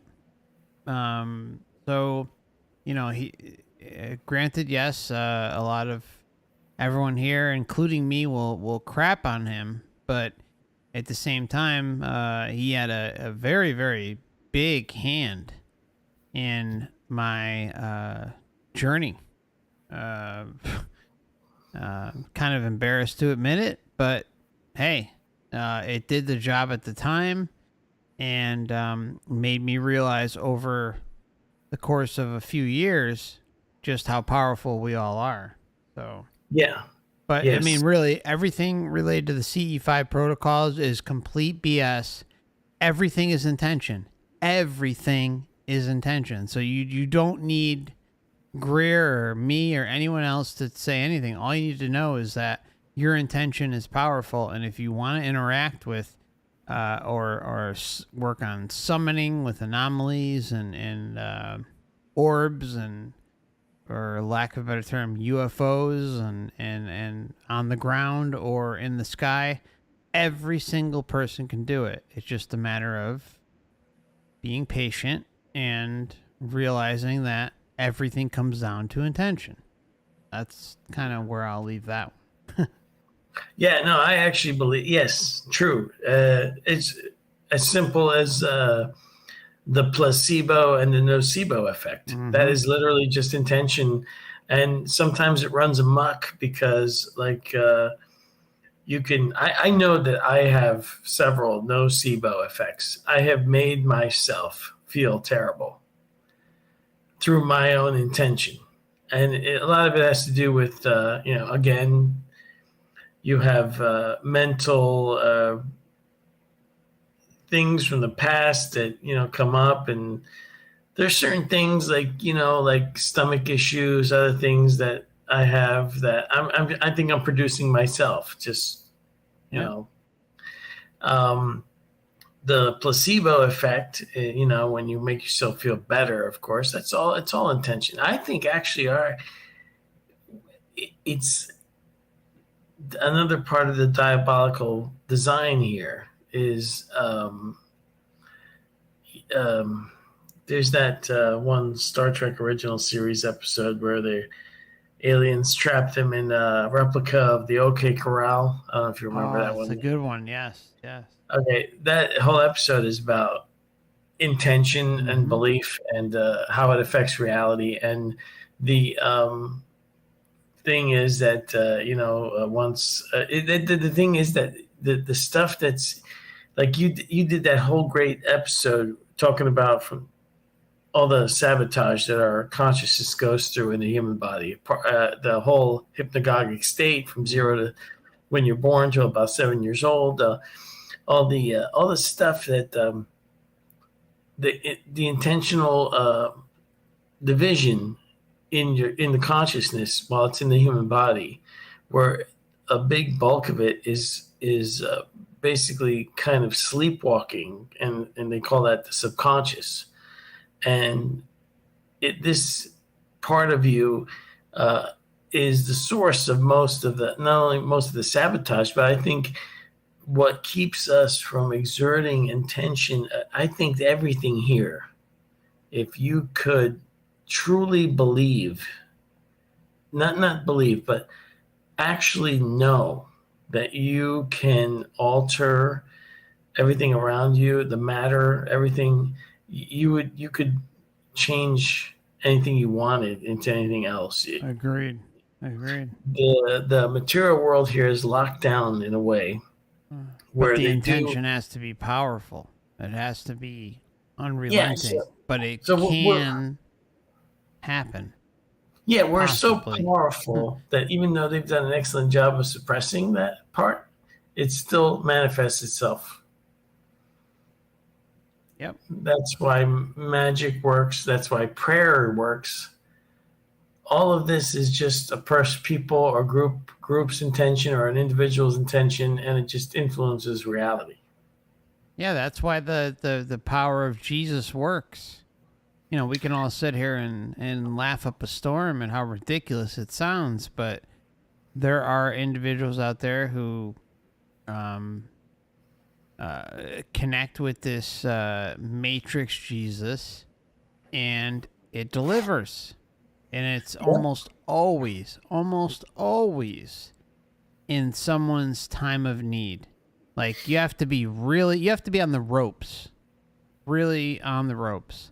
But this phony Matrix Jesus will deliver when it knows the conditions are optimal. And that's how this system continues to thrive too. Because it wants it wants everything within you invested in it. And as long as you're doing that, it will deliver. And it most likely happens as a result of something traumatic. Just saying. So it's very real. Very real. The Matrix knows you. It knows everything about you. And therefore, that's why it's so good at ensnaring you to come back here. It will try to offer you whatever will work. It is the best.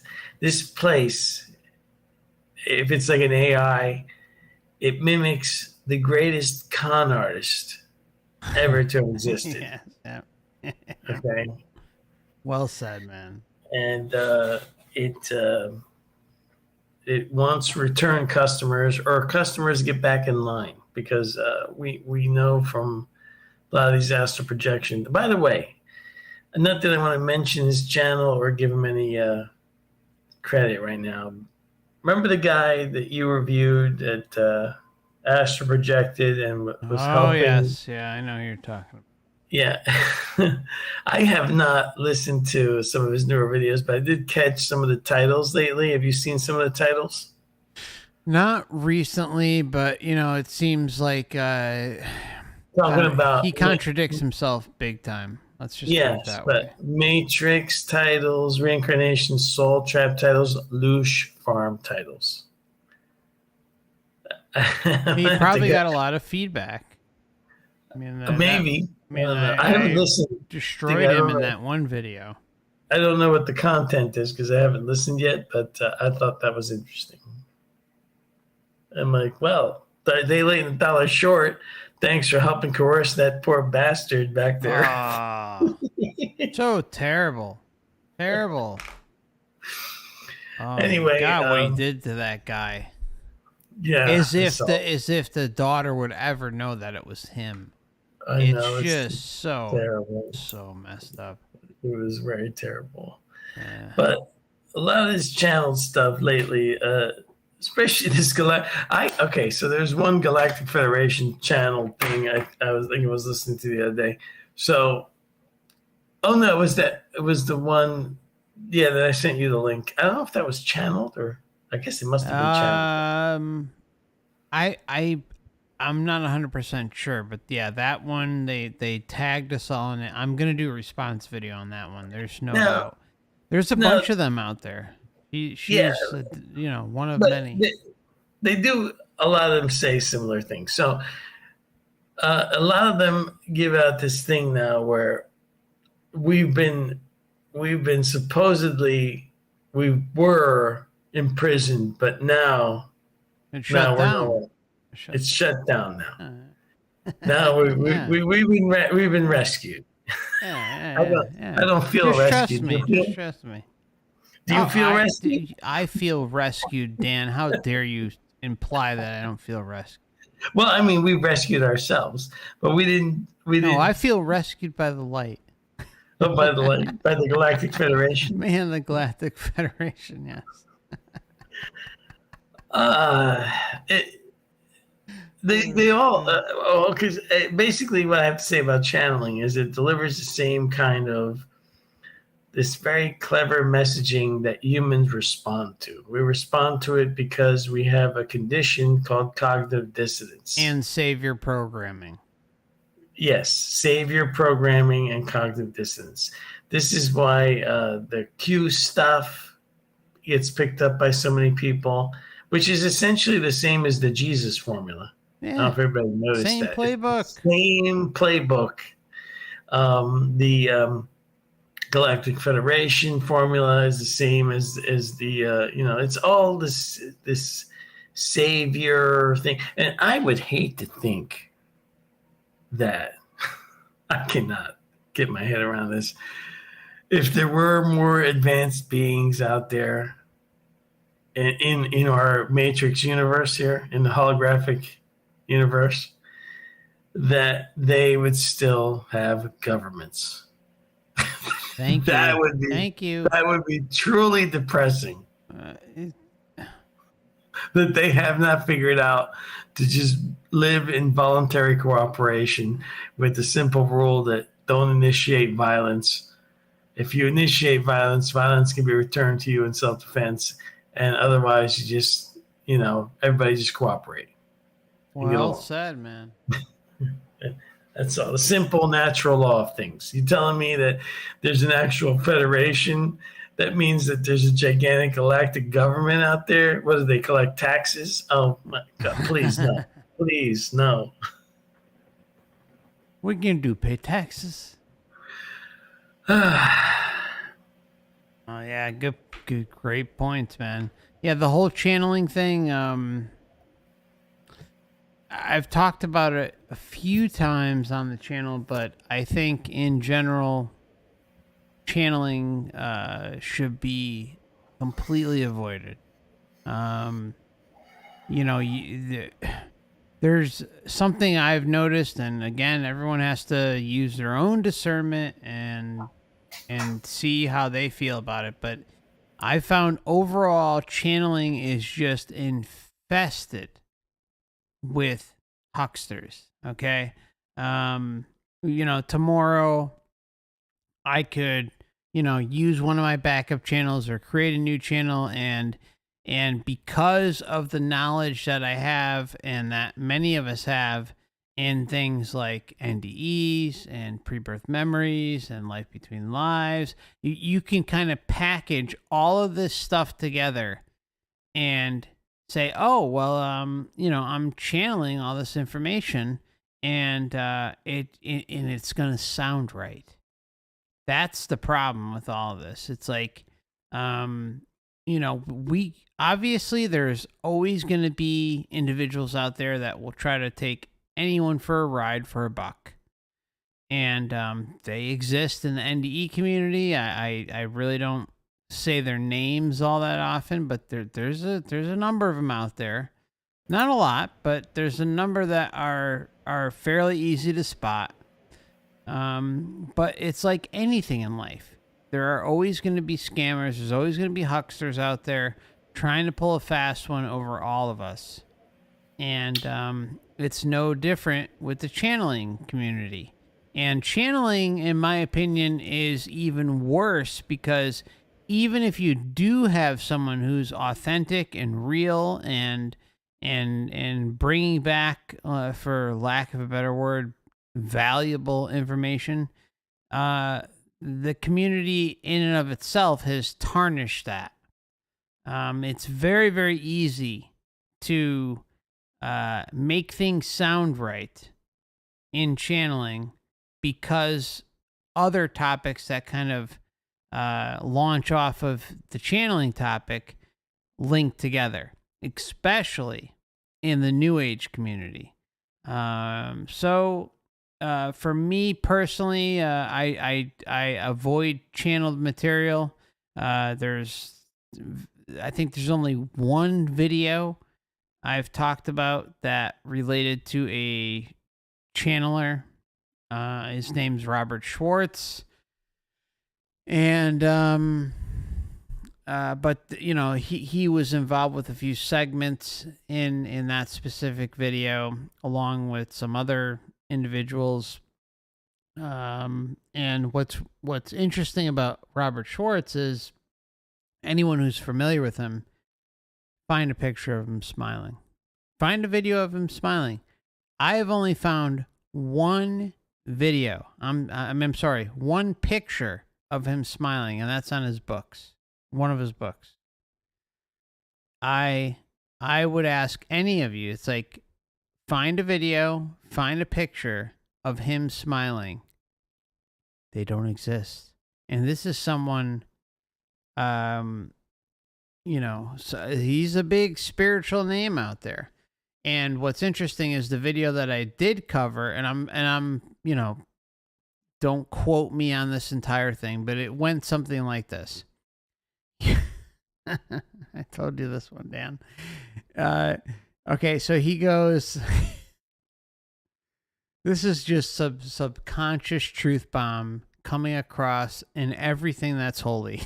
Okay.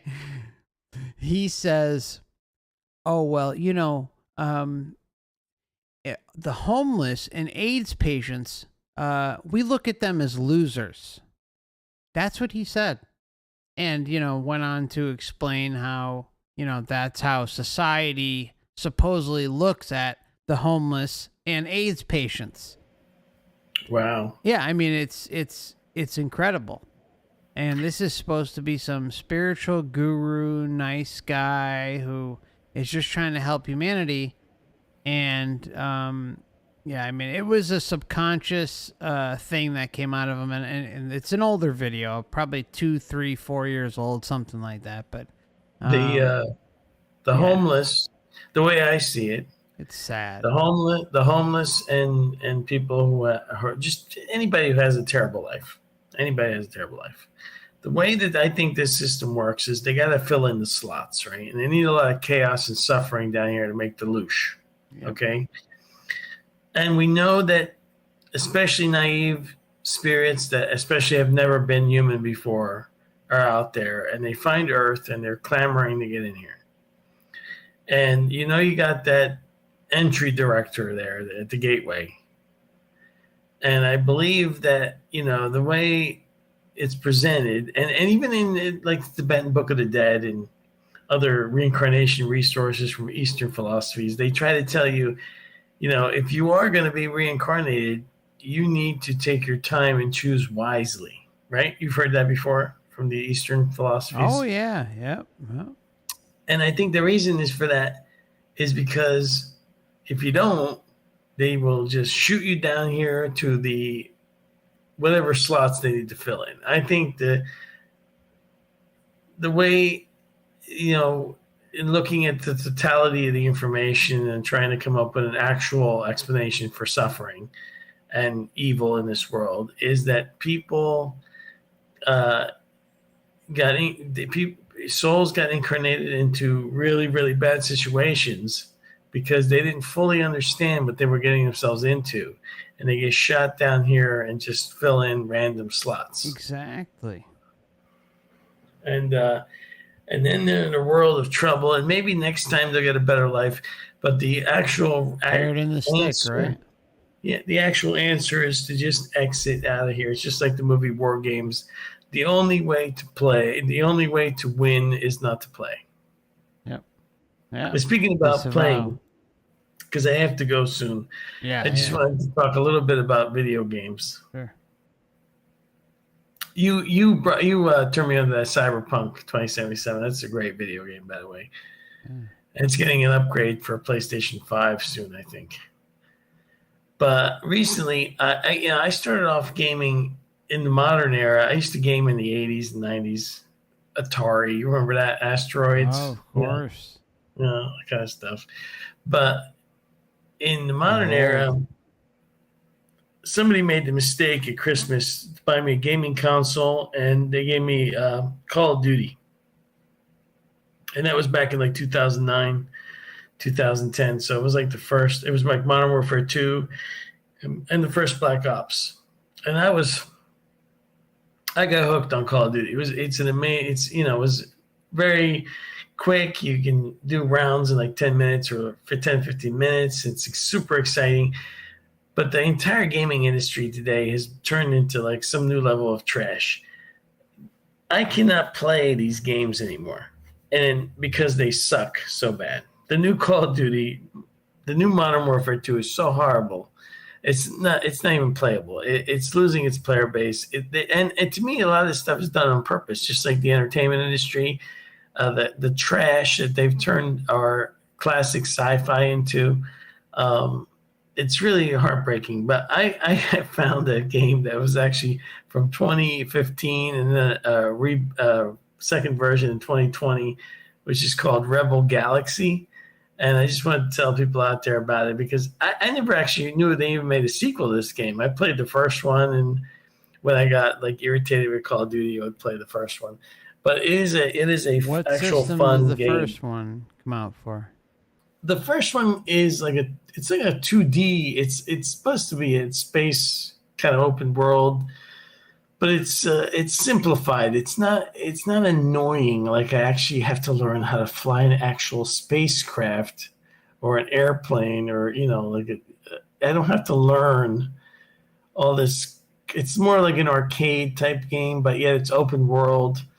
So it's kind of like not as annoying as like, to me, like No Man's Sky or Elite Dangerous, where you have this steep learning curve. It's just fun. And the newer one, which came out in 2020, I didn't know it was there until like a week ago when I was looking for something else to play.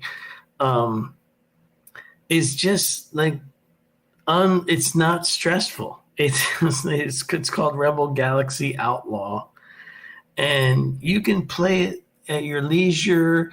You can do simple things like do cargo runs for credits, and you don't even have to, if you don't want to even fight anybody in this game, you don't have to. You can just fly a spaceship around if you want to.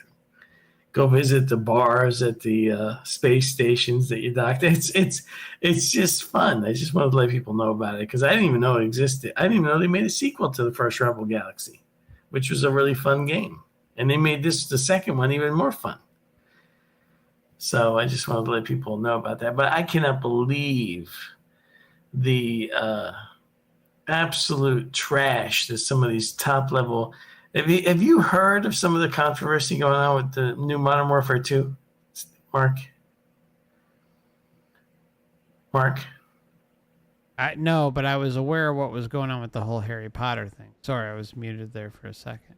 Oh yeah, Harry Potter, supposedly a great Let's game. be careful with this topic, by the way. Yeah, but I'm just saying about Modern Warfare 2. I mean, there's a lot of gaming channel, a lot of professional gamers on YouTube that make videos about Modern Warfare 2.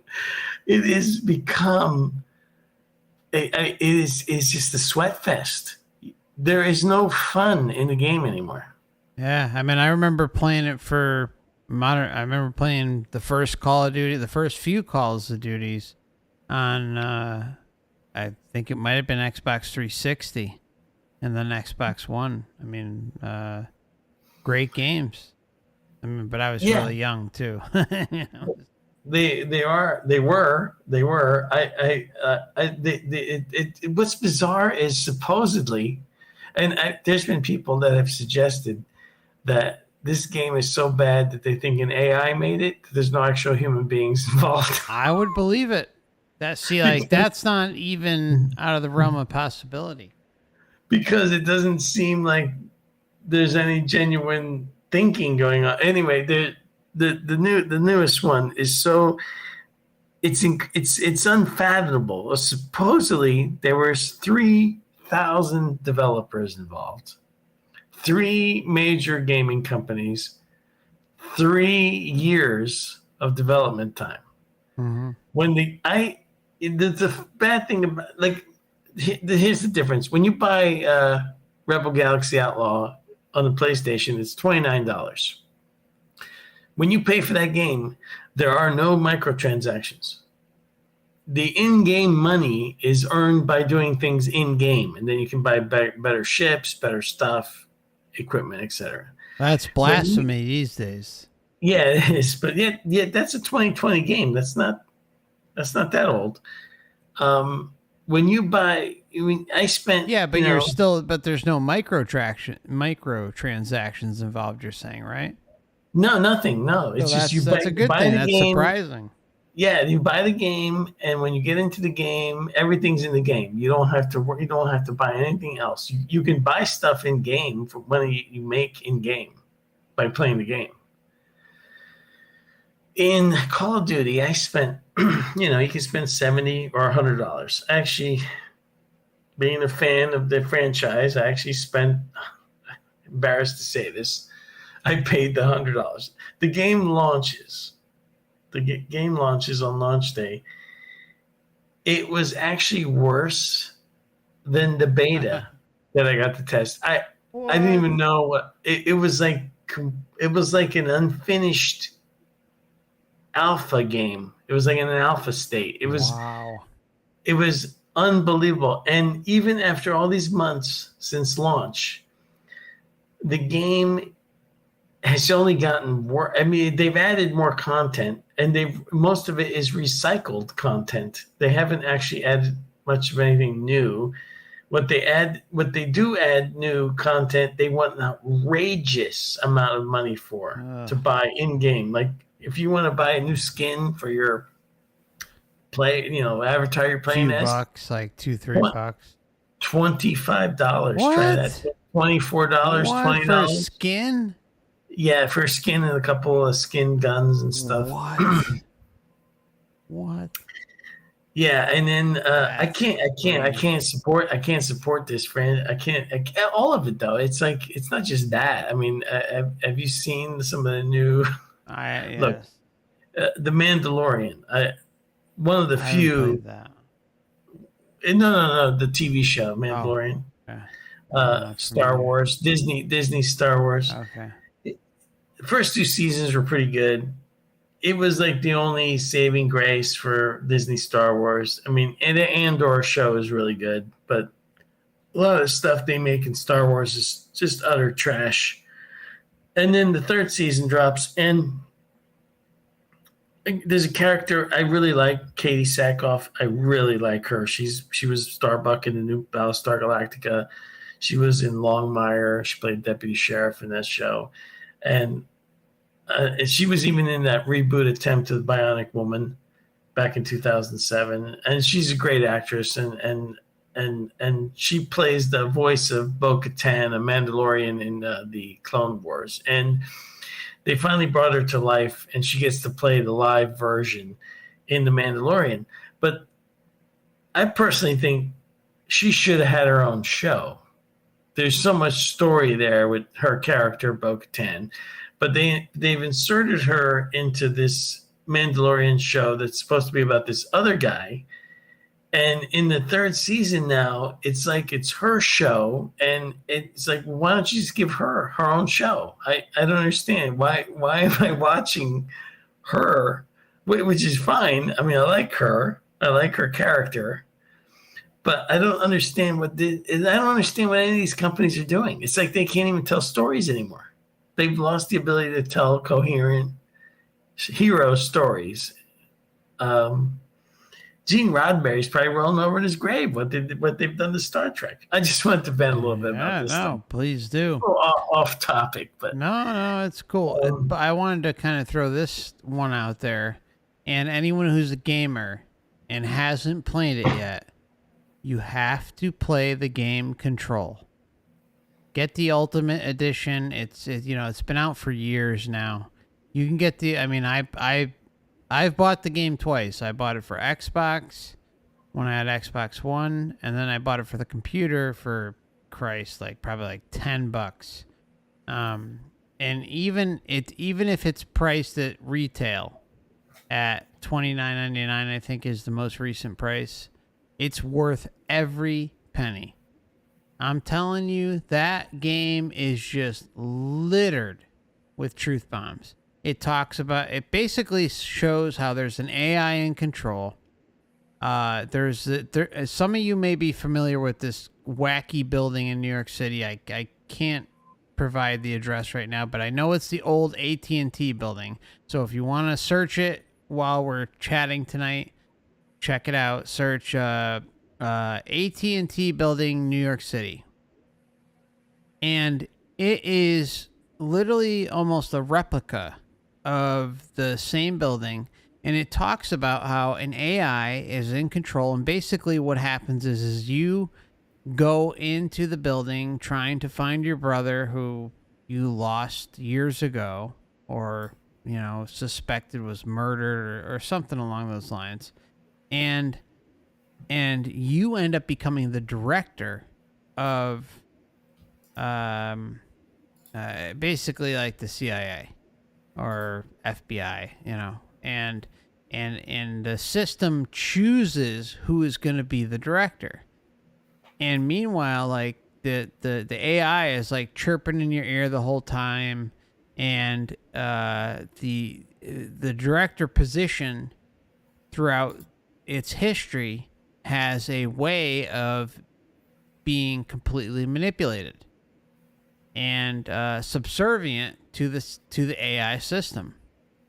And there's inverted pyramids and astral realms and all sorts of crazy things, different items that kind of come in and out of the reality, and there's like these deeper meanings behind all of them. And I mean, it goes on and on, and I'm telling you, if you haven't had a chance to play Control and you like video games, you gotta buy it. You have to. It's a must-play game. Another one I'll throw out there. I mean, I know anyone who's probably played video games is familiar with Witcher 2. You gotta check that out. Or Witcher 3, I'm sorry. Wild Hunt. I think that's the one. Yeah, Witcher Wild Hunt. That one, it's got truth bombs in it too, but it's probably in my opinion, the best game of all time. It's an open world game, but you do get truth bombs along the way. Not every mission, but you will find them. But kind of going back to Control,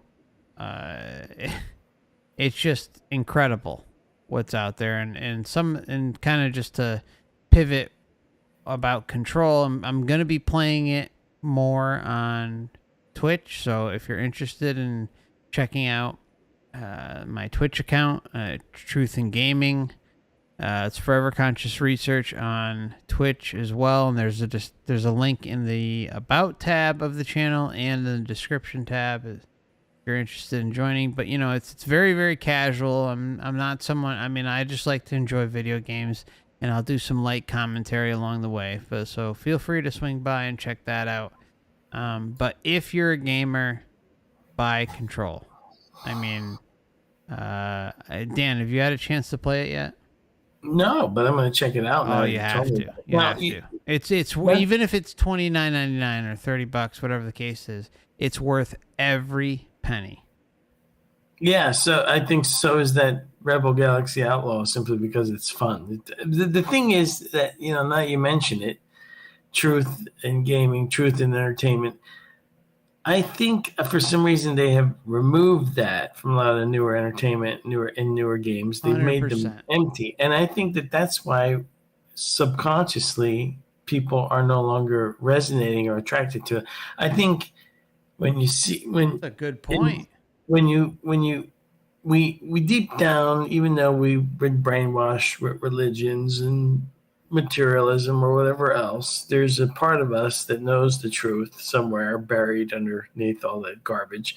And that's why entertainment resonates with some people, and it makes it good entertainment, good storytelling, and good gaming. And then when you remove that with some of the trash they've produced lately, it doesn't resonate with it. It's empty. It doesn't mean anything. So, want to wrap things up, Mark? Yeah, I think that's a good idea. I mean, really appreciate you coming on tonight, Dan, and thank you for spending so much time. And so thank you everyone for tuning in today, and thank you to everyone watching. Just as a reminder, Dan's channel on YouTube is OverWatchChannel, and he also has a website, OverWatchProject.com. You can find his links there, as well as in the description tab of the video that you're watching tonight. And he's also available on Odysee. And thank you, Dan, for coming on tonight. I appreciate you, my friend, and glad we were able to have a deep conversation. It's getting pretty late here, so I really appreciate you spending the time. So thank you. Yeah, everybody take it easy out there, and remember, we got to get the heck out of here after this is over. That's right. We'll be all right. All right. So I'm gonna click leave twice. Then I'm All gonna right. leave the Sounds screen good, and man. leaving the melon thing here. All right. Thank All you, right. man. All right. Take it easy. Take See you care, later, brother. Mark. Take it easy. Bye. Thank you. All right, everybody. Really appreciate you stopping by tonight, and we found some value out of the discussion that Dan and I had. And again, if you have if you like playing video games, check out Control. You won't regret it. Okay, my friends. We'll see each other maybe tomorrow.